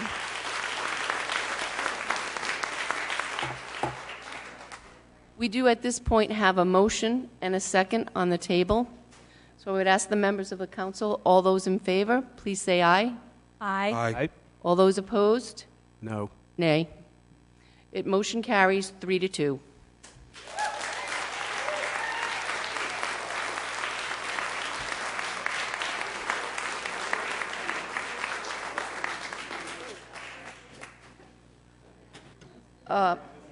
Can I ask for 1 minute recess till everything clears? I'm going to ask for a 1 minute recess while everybody clears out who is willing or wanting to leave tonight. I'm going to run to the leave.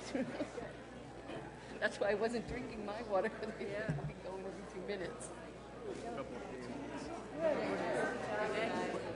Yeah.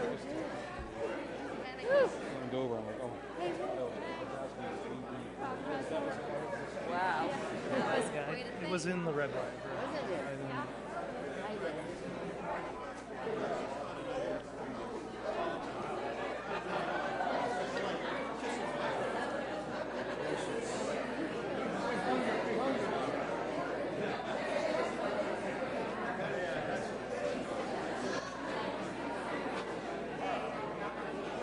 Your comments are amazing. Oh, thank you. I love that. I'm just totally. But you know what? All these people that all there's so much goodness in this room. It is. I'm straight. Thank you. All right, I was here. Okay.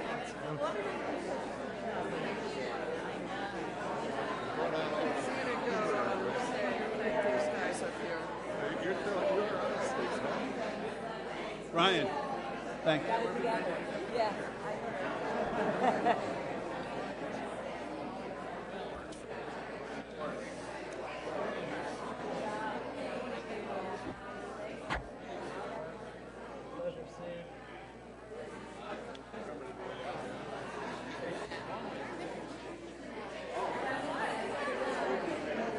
How are you, Carol?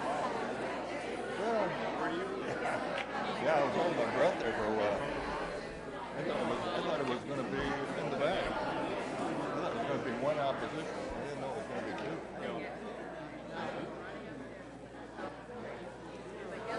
Great job. I was getting a little nervous.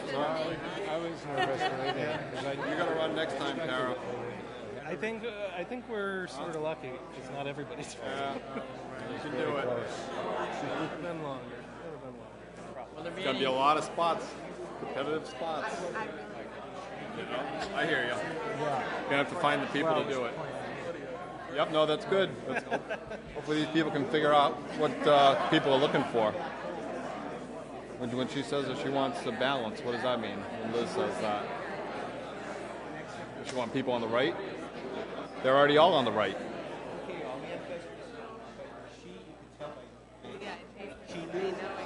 Huh? No, I hope it isn't. We need some people on the left. Right? Oh, sure, thanks. You're welcome. Thank you for coming. I think people get confused by the D. They see all those Ds and they go, oh, it's all a bunch of Democrats. Well, not really. Not really. Oh, yeah, I mean, you can't say... You actually need some Democrats on there to make it balanced.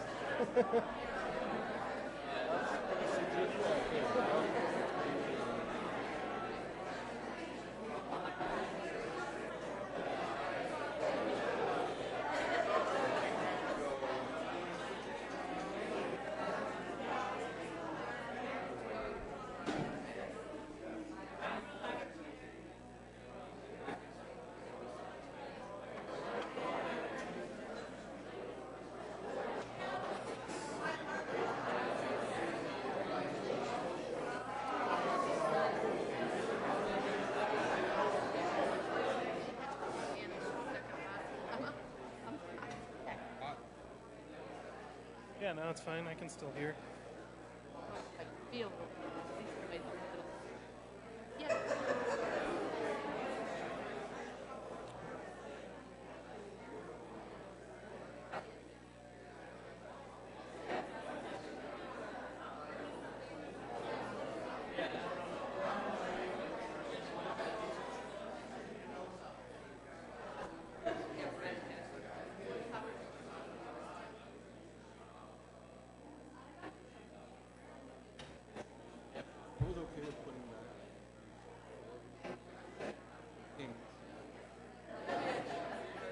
It won't be an issue. I mean, I think it was important.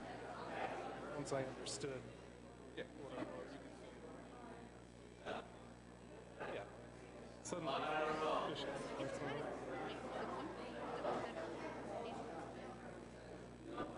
nothing's going to change at the federal level. Totally gridlock about everything.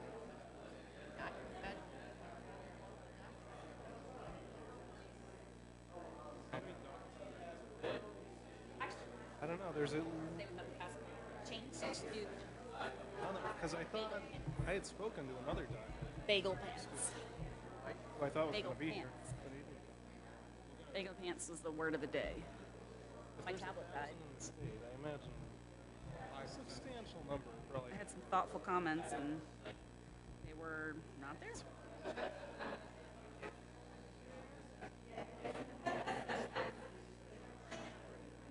I took a little bit of offense. Oh, you want me to refill it in the, you sure?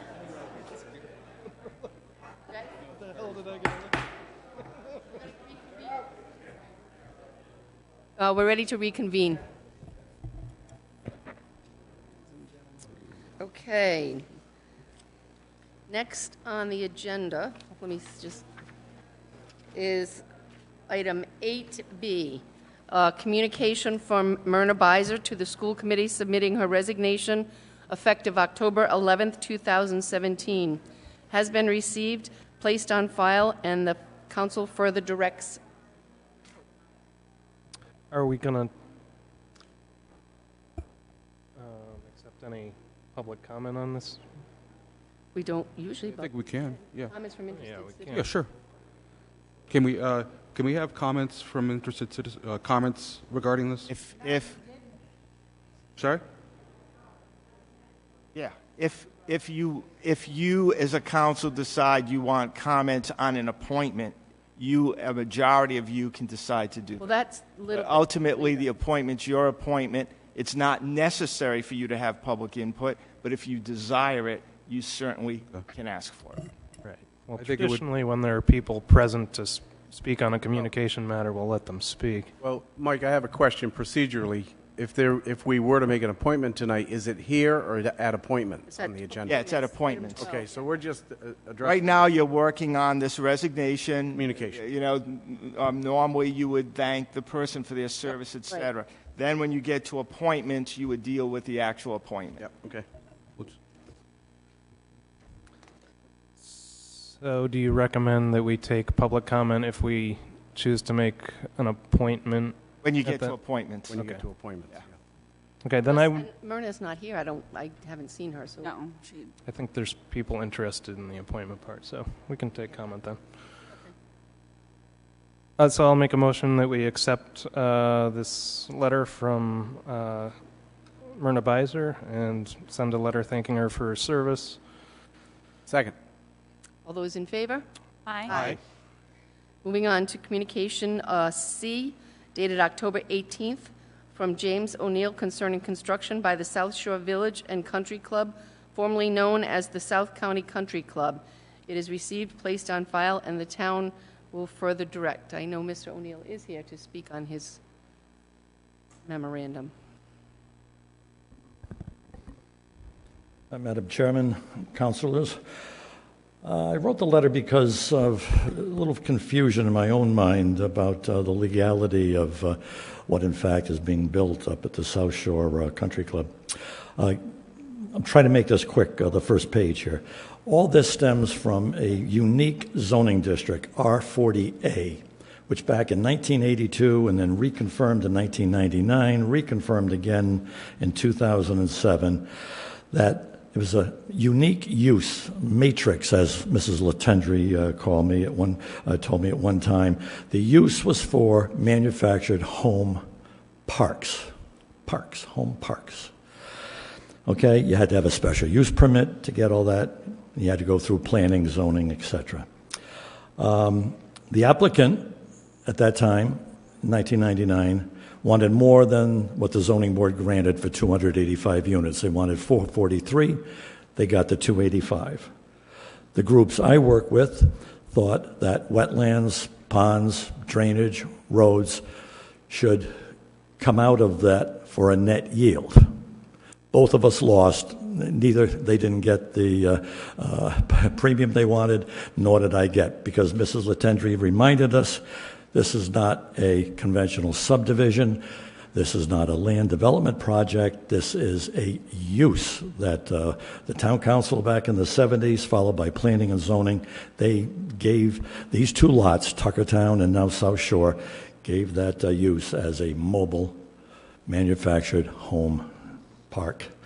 So the problems I see here, and mind you, what they have, it was a 40,000 square foot rule per each unit, 2 bedrooms maximum, age 55 and over. Those were the rules, both for Tuckertown as well as the new South Shore. I see 3 issues here which concern me. I do not believe that what's being built conforms to that zoning decision.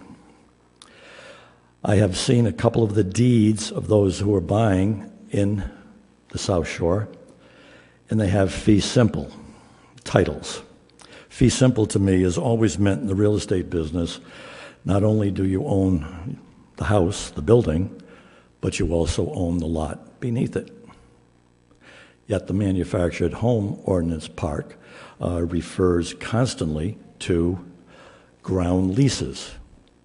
Joe might know he owns his building, but there's a ground lease for the monthly rent, if you will. That's what happens in Tuckertown Park, and that was supposed to be the extension into South Shore. I look back at one of the better land use attorneys in Rhode Island who represented the Fioris at the time, Bill Landry, and he confirmed, and I just want to quote what he said here. The proposed park is a planned orderly extension of the already existing Tuckertown Village Senior Manufactured Home Complex that they got permission to add the 9-hole golf course and some other amenities.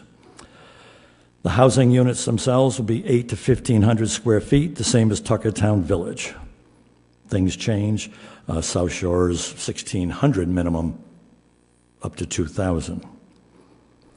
The residents will purchase the buildings and own them as personal property and lease land space beneath and around the units. And that's the difficulty.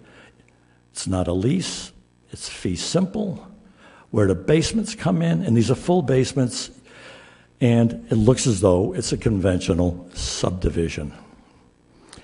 And he goes on to say, I'm quoting again, these are not lots per se, because no new lots are actually being created. It's one huge 270-acre parcel. Right, my second issue is the affordable housing issue, part of this. And before I get to that affordable housing issue part of this, I just wanted to mention the late Mrs. Holly Fiore in a Narragansett Times interview in 2002, 3 years after the 1999 permission. And I'll quote, let me read this.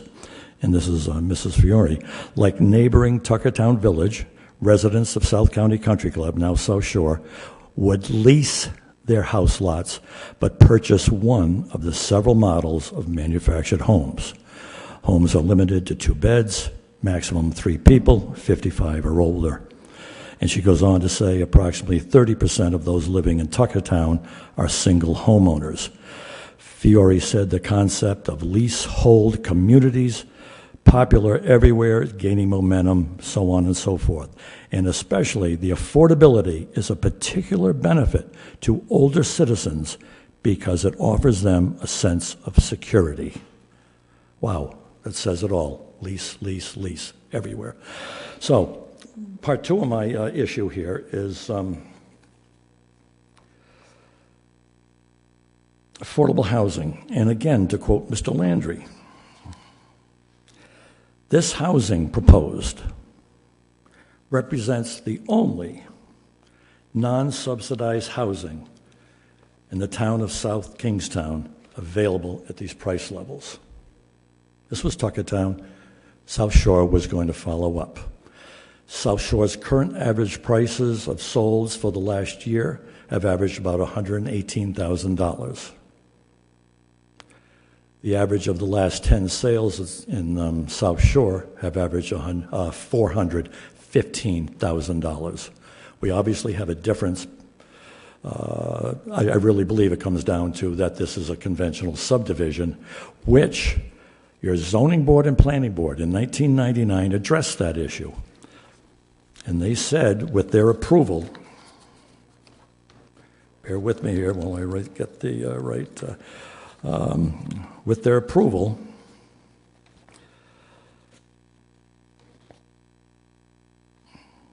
that the baseline for conventional units would be 204. The application that was approved is for 303 pad units on a manufactured home park. 204 would be conventional subdivision. Conventional subdivisions, with my thinking in real estate, again, as I've said, you own the home and you own the land under it. So we really have a conflict of maybe legal terms, which I really hope that we can pursue here before it's too late. And that's what, the point of my argument here. And lastly here,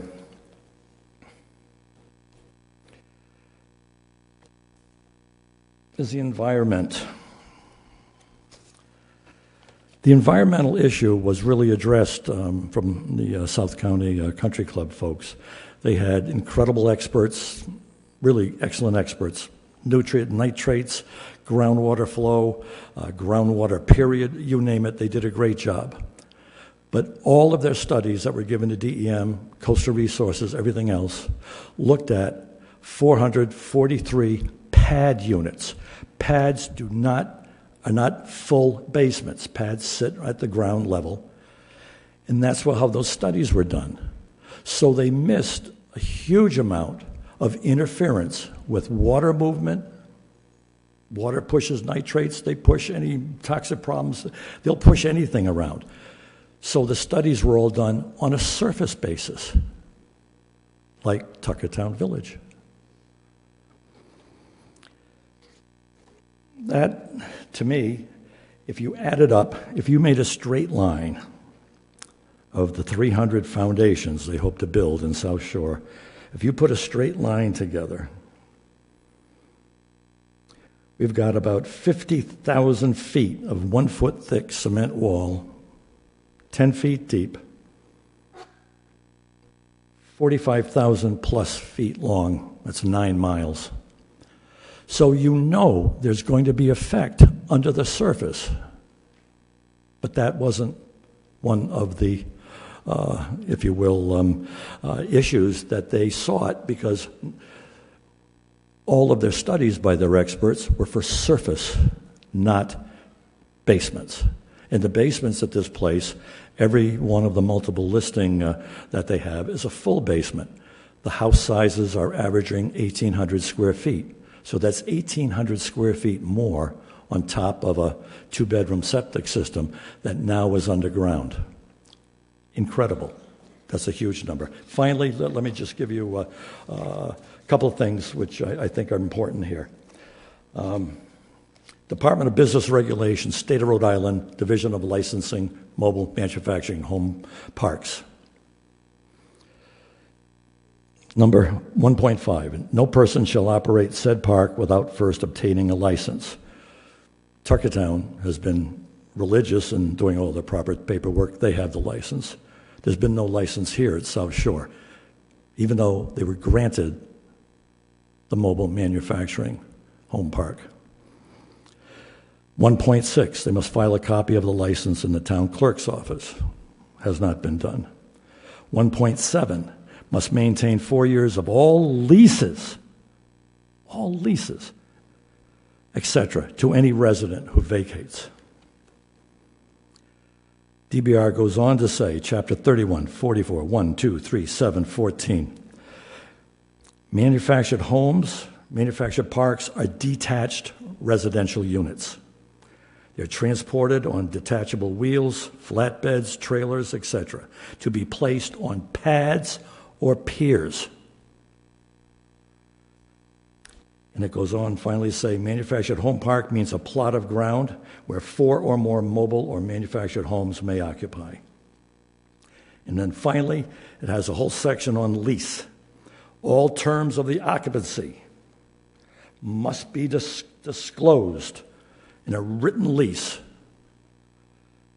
to a potential person to occupy the property. That's pretty specific. So we have a real issue here. What basements, fee simple versus manufactured park, and that's what was granted by this town. That's what we were granted. So I just don't see this.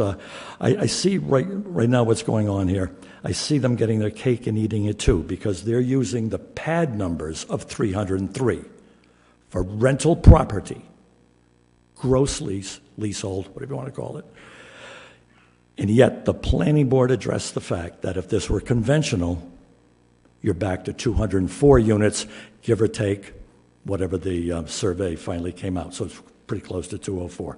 So I'd be happy to answer any questions. I have a quick question. Do you know how many foundations are in the ground currently? I would guess right now they're about 30. I think they've got maybe 20 homes. I had the list. I think there are 15 to 20 homes that have been sold. I think the first phase, there are 5 phases. I don't know how many in this first phase, but they're working on the first phase. I really believe there is time. All I want to do here is have us sit down here. This is too confusing. And because this is such a massive, massive development, either 204 new conventional homes or 300 plus pads, this is huge. I don't know if there are ever going to be lending problems. If someone says, gee, R40A, what's that? It's now R40, but it was granted under R40A. That was only for mobile manufactured home parks. So this is really, I'm trying to get information, and I'm trying to get a sit down here with all the folks that know and see what we can work out. But this is just, it's either some razzle-dazzle. I cannot figure it out. So anyway, help me out. Jim, we had staff review your request and your letter, and they gave us a pretty detailed memorandum with their findings, and they pretty much disagreed and thought that that the letter of the law was followed. Are you in disagreement with them, or have you not reviewed the memorandum that they offered? I have not reviewed it because no one seems to talk about fee simple ownership. Now, I'm not talking about condominiums. Condos can be anywhere. We can't recognize fee simple ownership because there's no subdivision. So well, that's what I mean. But that's what the deeds read. If someone throws a deed on there that says fee simple, it's not, because it's not subdivided. But that's their title, and I brought that up. That it's one lot, and yet now they're dividing it into lots on this fee simple ownership basis. I mean, I just wish you would review some of the deeds that are recorded, and I'd be happy to hear what your decision is. But I just need some party to address that issue. And the other issue is basements. Why one has ground leases, and yet this, by their own attorneys and their own family members, have said that was going to continue, and it didn't. And that was the basis of the 1999 decision. I think if there's a problem, is that it referenced foundations, and I don't think it was clear that then it was a slab versus a foundation, which could be a basement. Perfectly fine, but the manufactured home park, Mike. Permanent foundations. Yeah, the manufactured home park, they don't own the land underneath. You don't? No. Joe, do you own the land under your house? I do not. Thank you. And he's in Tuckertown Park. All I want is a sit down here. We have got to figure this out and get it right. Do those 30 homeowners right now, do you know, I know it says fee simple, but anything in any deeds or anywhere else, do they own the land, those 30? It identifies the lot. In a way, it's breaking up this 260-acre lot into lots. I don't mean to get legal here, but I just really would appreciate it if Mr. Ocello would take a look at this. So if they are selling lots that they should not be subdividing themselves, what happens in a court of law? They're not subdividing themselves. Yeah. Let's go back. First, there's a number of things here. I have no difficulty with legal staff sitting down on whatever specific questions that Jim may have. But we also have to look back that this entire development goes back all the way to 2005, 2006. And it is in conformance with the 1994 zoning ordinance that allowed for houses to be placed on a permanent foundation. There's nothing in that zoning ordinance that further stipulated that there couldn't be a basement. So, in fact, there may be foundations put in, but there was no prohibition to that. I think the problem here is that you have to look at each of the different activities that occurred over the life of that application, and the fact that for over 10 years, the project was tolled by the state. When I say that, it means that the application sat dormant but didn't have any of its legal rights extinguished based on time. So 10 years later, we're coming in and we're dealing on what the old ordinances said or what the actual approvals were, either at the zoning board level or on the court reviews that occurred. So there's a number of those different things. I have no difficulty with asking the legal staff that works with the planning and zoning to find out specifically what Jim's concerns are, but we're not going to really be able to debate that this evening. And just for clarification, Jim, my home has a full foundation. Right. Yeah, I know. It has a full but you don't own the land. We'll take a look. We'll deal with Chelsea. We'll take a look at it, and we'll give you a response, Jim. Yeah, I brought one of the deeds, and I'll just make this very quick. It just says here, an absolute and indefeasible fee simple title in and to that parcel of real property, a separate freehold being unit number. But anyway, that's language that I can't. We'll look into it. Okay. All right. Thank you, Lynn.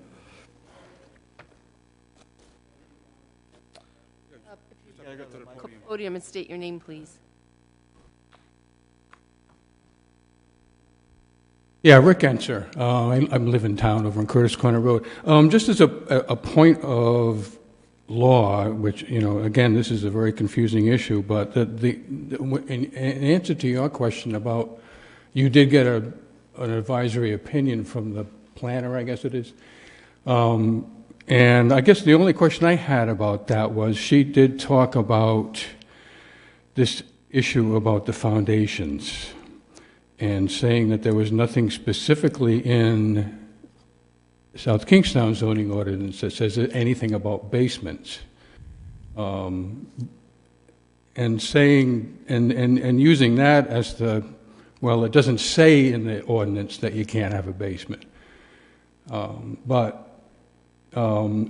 this, I'm just looking for some clarification here. If so, but in the Rhode Island general laws, again, I think Jim has talked about this, but in mobile and manufactured homes, section 3144-1, a mobile and manufactured home means a detached residential unit designed to be placed on pads, piers, or tied down. So that seems to me to say, basically, no, you can't have a basement. Is that, I don't know, is that, am I confused as well? Or, I don't know, does Rhode Island law trump town law? Sorry, I didn't mean to use that word, but. I think that. So anyway, I was just trying to make that clarification. Sure. Yeah, I mean, I think it's all very confusing. It's an intricate issue, and I think that Mike had the right idea, offering to look over it and clarify and write a response that we could issue to Mr. O'Neill and certainly have available publicly. Chelsea? Hi, Chelsea Seifert, Planning Director. I would just add that the special use permit is enabled in the town code under the Zoning Enabling Act of the state of Rhode Island. And so when we look for interpretation of approvals, we look at the Zoning Act, the Zoning Enabling Act in state law, and then we looked at our own zoning. And so the definitions that are being read about mobile homes and manufactured homes are from a different part of the general law. And so they may apply. I'd have to go back and look at our zoning ordinance that was in effect in 1999 to see what the references were and how it all connects. But in general, when you do sort of a quick assessment of whether something's in compliance or not, under zoning, it's the Zoning Enabling Act and then town code. So that's where that came from. Thank you. We'll work with Chelsea's office. Great.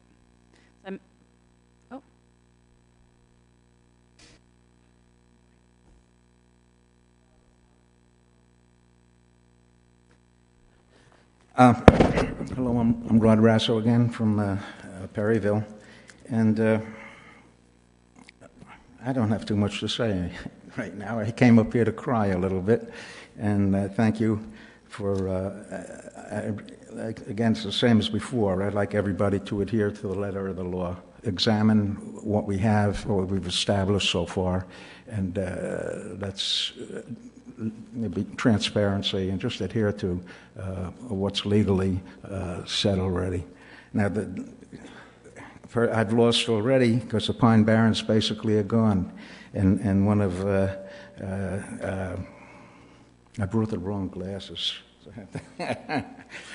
One of the biologists said Pine Barrens are important because the rain comes and it's filtered through and it's water-bearing sand, and anyway, they're all gone. The water will go, since the top is off, that screens the water, it'll go straight down. Mute point at this point. Again, what's not really important to us tonight is there was, I found out it rains here like 50 inches a year, and then times, that's 40 acres. That was I have it. You have to believe me. About 1,500,000 gallons of water will go on to this bare land that has been stripped off the top, and it'll go right down. And when I die and I look up, I say, geez, there used to be a pine barren up there, you see, with roots. But what's the soil dripping on me? But thank you for letting me ramble on, and I'd appreciate you looking into Jim's request.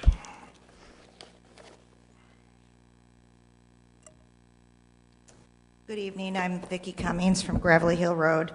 I was here, I believe it was a couple of years ago, with some other of our neighbors on Gravelly Hill to express our concern about the development that was, I guess, started in 1999. As it's been said all evening, things do change. Time marches on, and lots of things change. And so this was all began almost 20 years ago now. So lots of things have changed. One of which is I moved here 12 years ago. I can't say I'm in love with South Kingstown yet, but maybe. I'm concerned about our wells on Gravelly Hill. There was another proposal for the planning board that met, I don't know, again, I think it was early spring, maybe late winter this year, and I came to that as well. There were some other Gravelly Hill residents here who have expressed concern because our wells on Gravelly Hill are going dry. My well is 165 feet deep. We had A.B. Hoxie come, and there's a real problem. Other neighbors have had similar problems, and it's certainly due partly to the pine barrens being demolished. So again, I guess things change, but some things never change. Again, I think it's important that if the rules were put in place, then the rules should be followed, even if it was 20 years ago. If that's the way it is, then it should be. So anyway, thank you to Jim for keeping it going. Thank you. Thank you.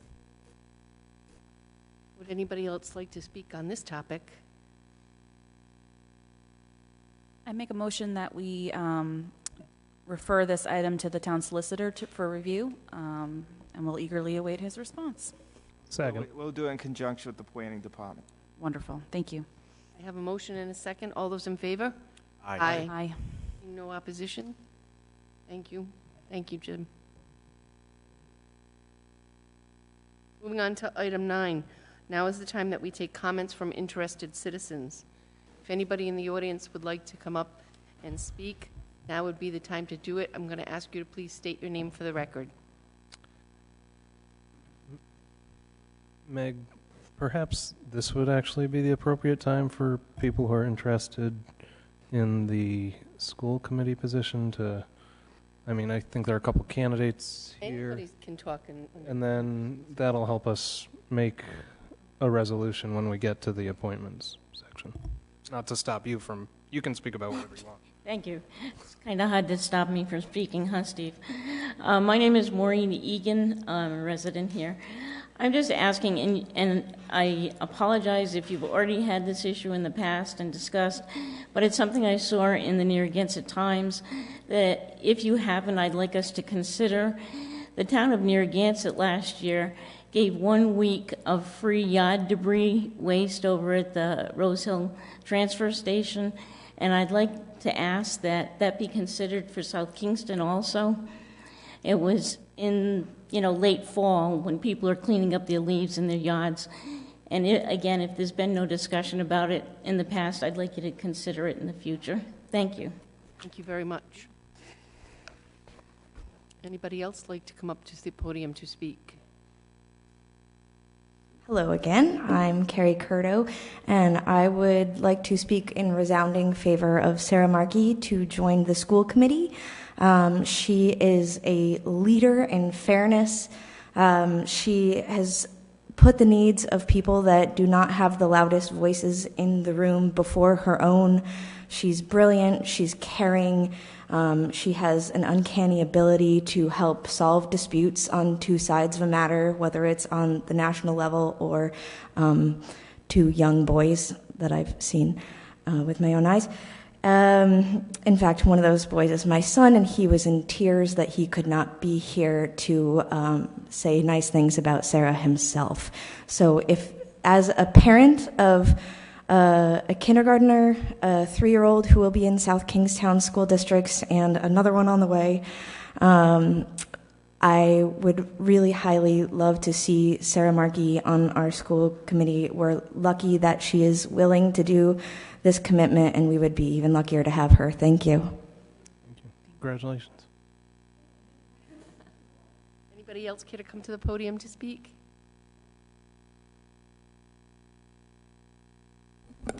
Hello, my name is Kate McMahon, also known as Kate Massananti. I'm from Kingston. I have been a lifelong resident in South County. Started off in Narragansett for my first 10, 12 years, when my parents moved us to South Kingstown in pursuit of the excellent education that our school system provides. To give a little background on my family and my upbringing, my father was a public school teacher for many decades.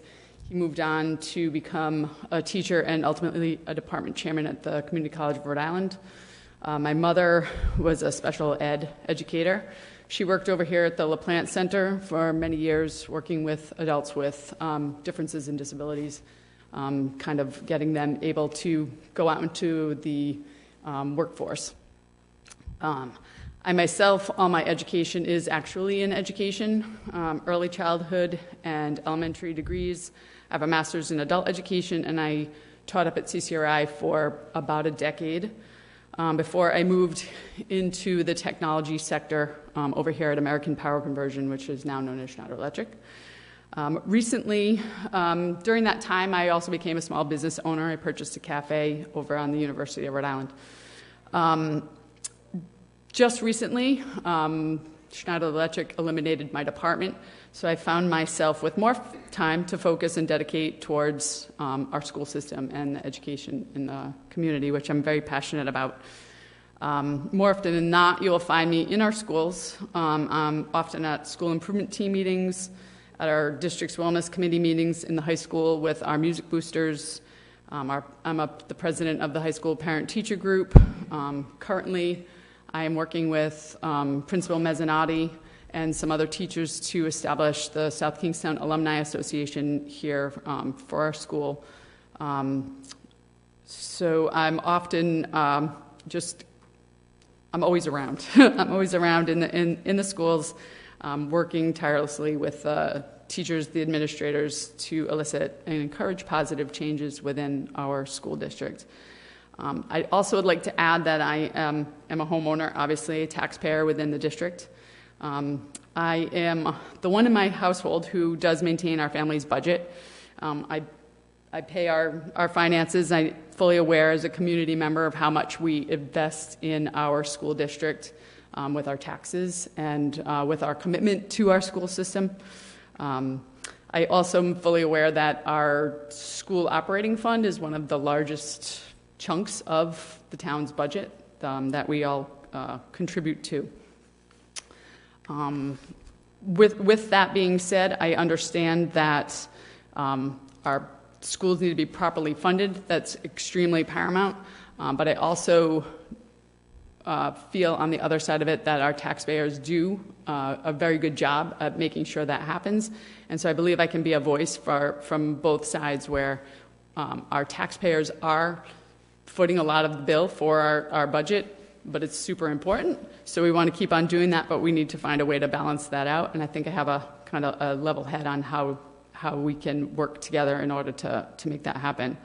I don't come up to this podium to ask for this appointment with a political agenda. I come up to this podium to ask for appointment to this spot as a caring parent, as a South Kingstown alumna, a local small business owner, a supporter of our teachers, our school payers. I come up as a taxpayer. But most importantly, I come here as a committed and deeply rooted, active and actively contributing community member. I come with a reasonable and diplomatic mind and voice, who at this very specific time feel that I can bring a balanced perspective to our school committee table. I also believe that every name, and I'll have to agree with the previous speaker, I think all the names that have been submitted, we're all very strong, very independent-minded. I think it's great that we have the luxury of having 3 people to choose from, instead of having nobody stepping up with this vacancy.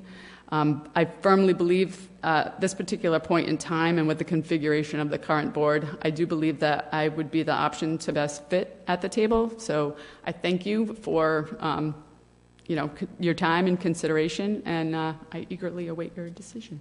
Thank you. Thank you.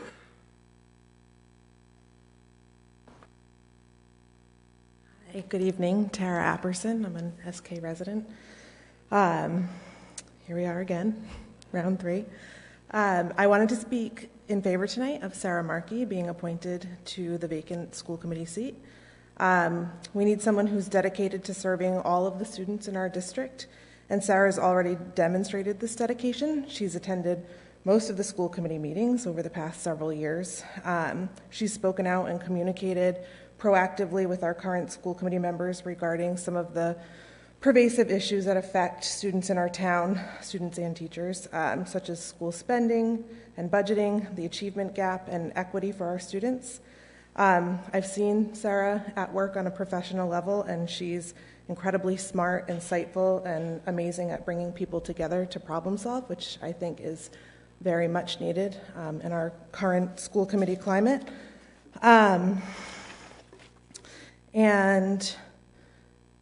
I think the school committee needs some change. I've been to many of the meetings too over the last few years, and the climate there is very tense, and I just feel like things are not getting done. And I think Sarah is somebody who's not afraid to shake things up and to dive into the issues that continue to be ignored.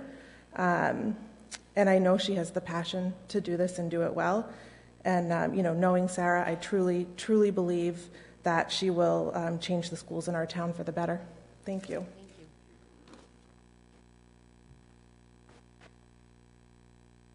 Hi, I'm Sarah Markey. First, I'd like to say it's incredibly awkward to hear people talk about you publicly, even when they're saying very nice things. I applied for the vacancy on the school committee, and I have 2 sons in the school district, both who I think are watching me tonight. One who will be in the school district next year, and one who's at Curtis Corner. And I do a lot of things, right, in SK. I'm a co-founder of the Woman Project, co-founder of SK Community Voice in Education, past PTO, co-chair at Wakefield Elementary, and soon to be a small business owner of a bookstore in a joint venture in Peacedale. So I'm very invested in SK and in our schools.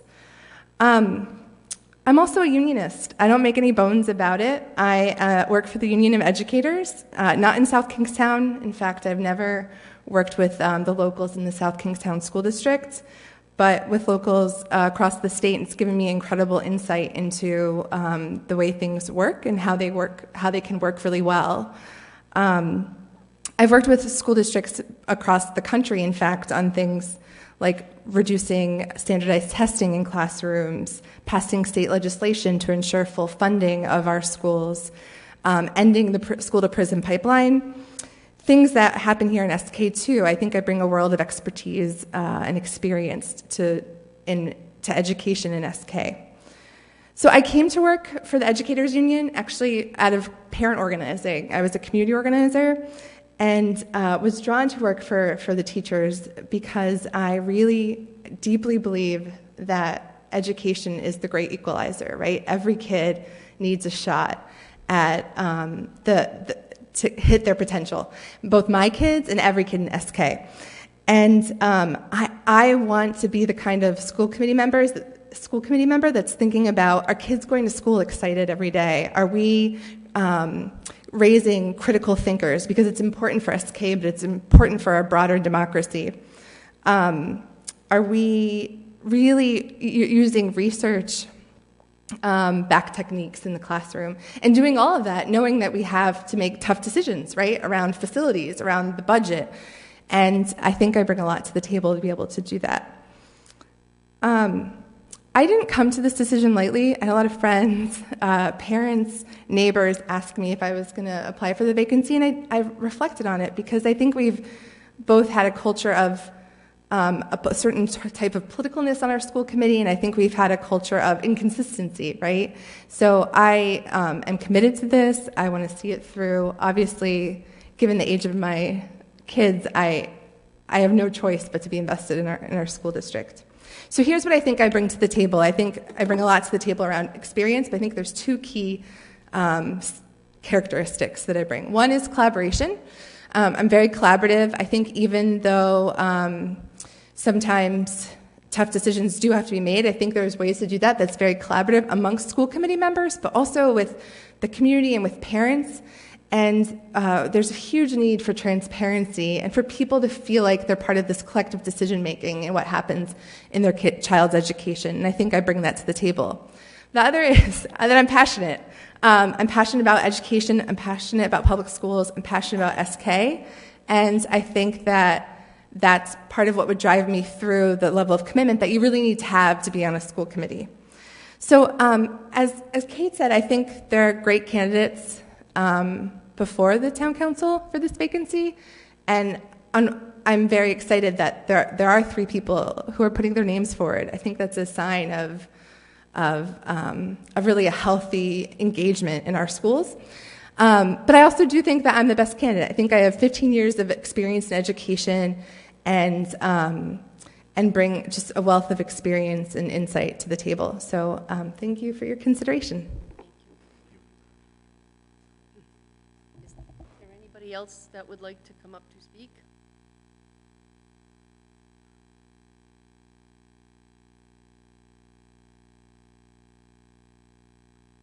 I'm Judith Ross McNabb. I've been a resident of South Kingstown since 1971.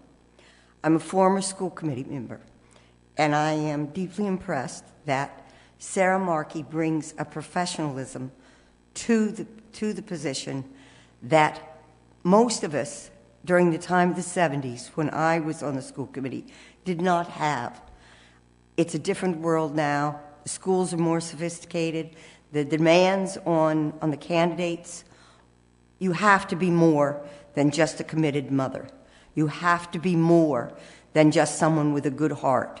You have to be someone who's smart and knows what they're doing. I've known Sarah for the better part of this year, have worked closely with her on a couple of projects. I'm impressed. I'm impressed with the intellect. I'm impressed with her ability to get along with people, and I urge you to consider that. Thank you.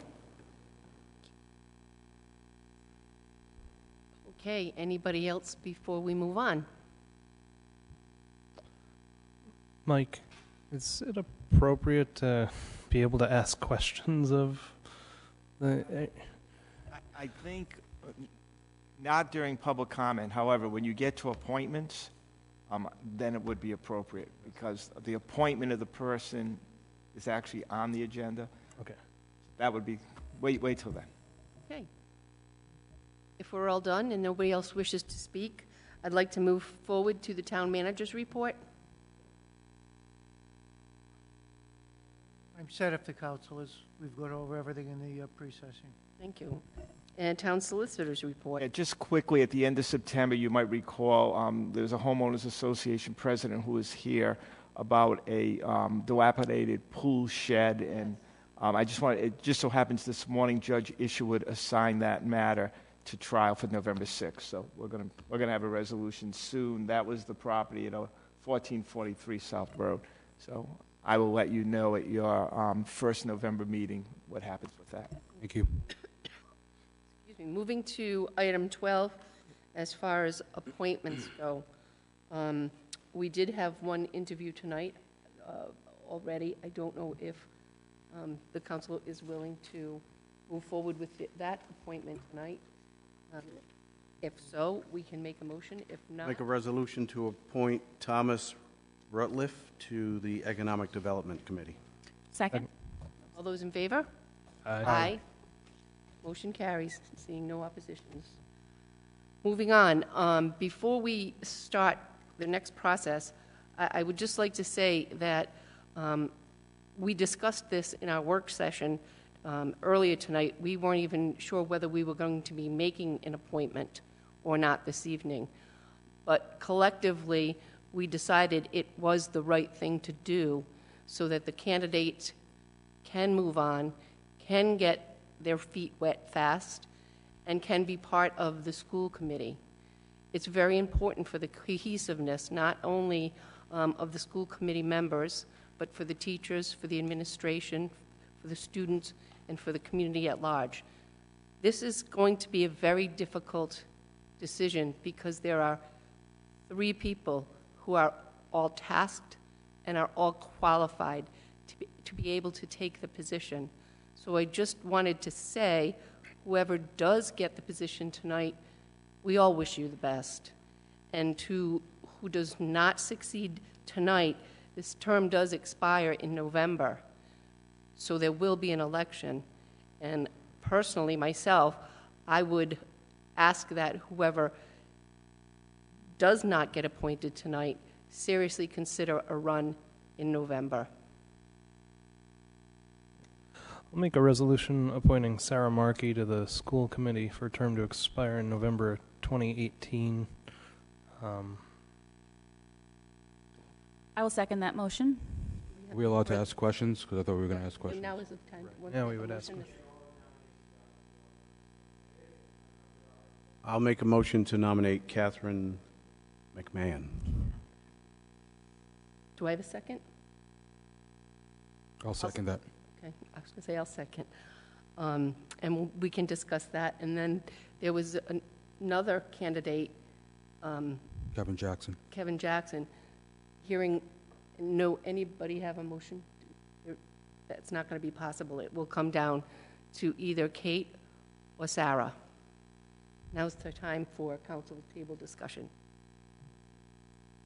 I'll just make a couple of comments. 2 very, very strong and good candidates. I have some concerns. We've received some correspondence from the school committee's attorney and the town solicitor about the potential for conflict of interest with Sarah.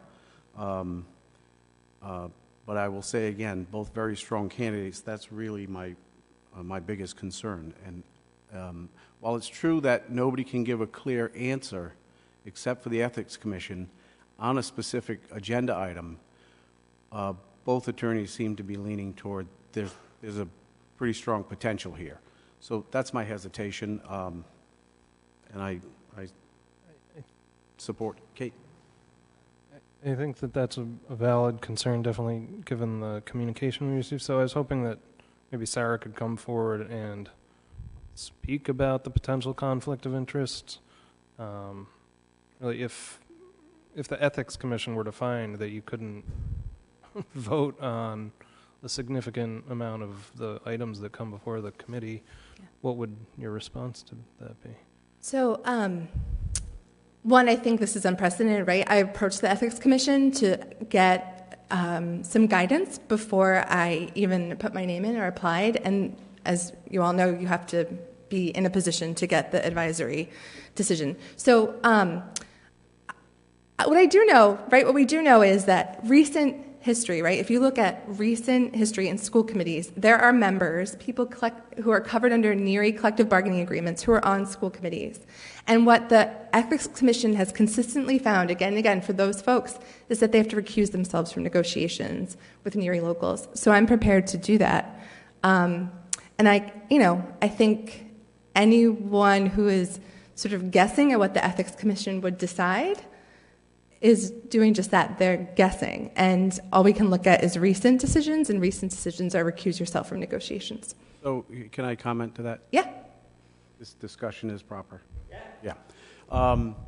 So you again, we all agree, unless we go to the Ethics Commission with a specific instance, but you've stated here that typically, if that's the case, you have to recuse. I think it's not serving the public well if we wind up with a school committee of 6. As we have seen here, if someone's not here, a 2-2 vote loses. It's recusing from negotiations. Who's negotiating this year during the appointment? No. I'm talking about if you're appointed, right? Yep. admit that you would have to recuse potentially from some decisions. And that Negotiations. and that leaves the school committee short one member. And I think that's a little risky. That's my, sure. my 2 cents. And Can I respond to that, though? Sure, of course. So again, recent findings of the Ethics Commission when it comes to school committee races in Neary has been you have to recuse yourself specifically just from negotiations. That's the most, if you look on their website, that's the most recent decisions, and it's consistent. So my question would be, what negotiations are happening in this year appointment with Neary locals? I can't answer right? that. I mean, the teachers settled last year. So I just don't think it's going to be an issue, is what I'm saying. Short. And to that point, too, this appointment goes until November of 2018, and I'm pretty sure negotiations are done for this year with the teacher's contract. They agreed on a contract, so I don't see that conflict coming up. And I think that in November, when there is an election, it'd be up to certainly the voters to decide if that conflict was so extreme that they felt you didn't belong there. Unfortunately, we're in the position where we have to make that choice, and it's certainly not one that I'm happy to do for the third time in a year. But I just want to say that it's great to have these enthusiastic people step up to the plate. I know Kate personally. I know her to be a wonderful parent and a wonderful advocate. I have had the pleasure of working with Sarah recently on some projects, and I just think you're such a valuable asset to the community, and I think that you would fill this role wonderfully. I'm not concerned about the conflict of interest because really it's the ethics board that's going to make those determinations about what you can and cannot vote on. And I think for the remainder of this term until November of 2018, I'm not concerned about you recusing yourself and not being an active member of the board. But again, that's up to the ethics commission and not me. And in regards to the advisements that we received, the one from the school committee and their legal counsel, while I appreciate them offering their opinion, I did find that to be a little bit of a gross overstep. The decision is ours to make, and I called Mike last week and said, I have got some questions, and that's my job. But my choice comes from the recommendations of the people in the community, my personal experience, and my own advisement from legal counsel. So for that reason, I'm going to throw my support behind Sarah. So, and if I could just follow up with Sarah, I think technically it may not be just negotiations. I mean, there could be grievances, there could be other issues that come up that, again, nobody's going to be able to answer you except for the Ethics Commission. But those are all potential areas, not just negotiating a contract.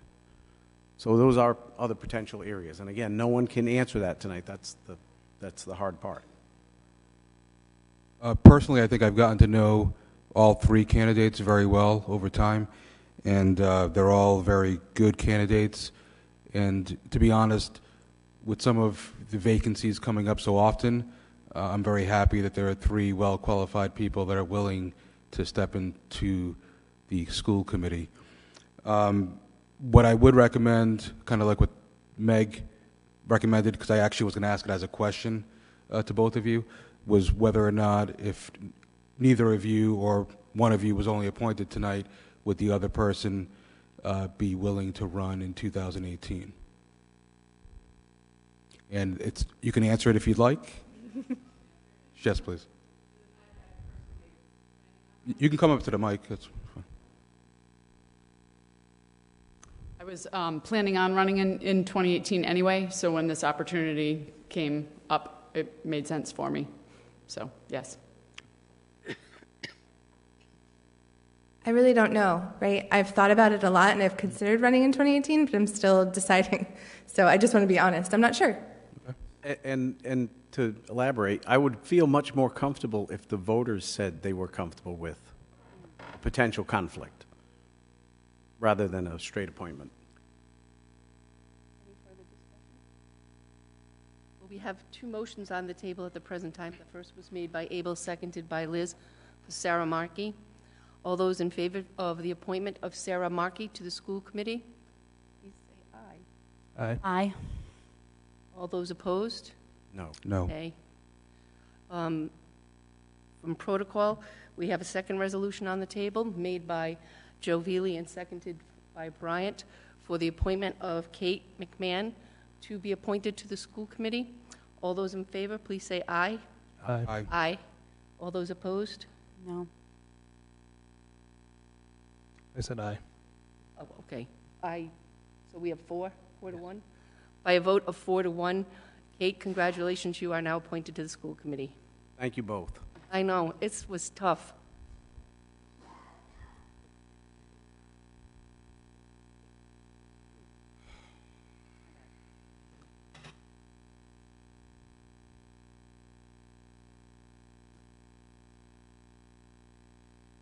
Okay, moving on to item number 13, which is new business. A resolution adopting, I guess that's a moot point, but we still on... You can pass on that. Okay, let's pass on that one. And item number in new business 13C, a resolution authorizing award of contract to Energy Conservation in Hanson, Massachusetts for HVAC improvements at the town hall. Proposal was received December 6th in the amount not to exceed $36,430, including a contingency of $2,500, and as further described in the memorandum from the facilities superintendent to the town manager on October 11th. Recommendation is to award as presented. I would note that there was a comment in the recommendation indicating that there would be an incentive provided by National Grid. That will not be a part of it. We will pay the full price of the $36,430. When we did further evaluation, the energy savings that was available on the equipment was not sufficient to meet their baseline. If we were to buy equipment that would meet that, we would save approximately $150, but it would cost us about $3,000 extra on the equipment. So I think over the life of the equipment, it's cost efficient for us to go as recommended in the bid recommendation to you this evening. Do I have a motion for the... Motion to approve item 13C as presented. Second with a comment. If we put air conditioning in another room in this building and not this one, I will vote for this, but this is my last one. Okay, with a second, a motion and a second, all those in favor? Aye. Aye. Seeing no opposition, carries. In addition to the HVAC, we will be fixing the roof for the town hall as well, so when Joe does visit those sections of the building, he will stay dry. And then moving on to D, a resolution authorizing a water bid to Martone Service Company located in Narragansett for the town hall's floor roof replacement and repairs in an amount not to exceed $47,171 with a contingency of $4,500, and it's been further described in a memorandum from the facilities superintendent dated October 16th. Do I have a motion or any comments? Motion to approve 13D. I just had a quick question. How long is that roof good for? Any idea? No. Oh, he's gone next year, you know. A motion is on the table and it has been seconded. All those in favor? Aye. Aye. Maybe Joe. Motion to adjourn. Yes. Second. All those in Discussion? favor? Yes. Meeting is adjourned at 10:30. We need to vote. Great job tonight, everybody. This was a tough one.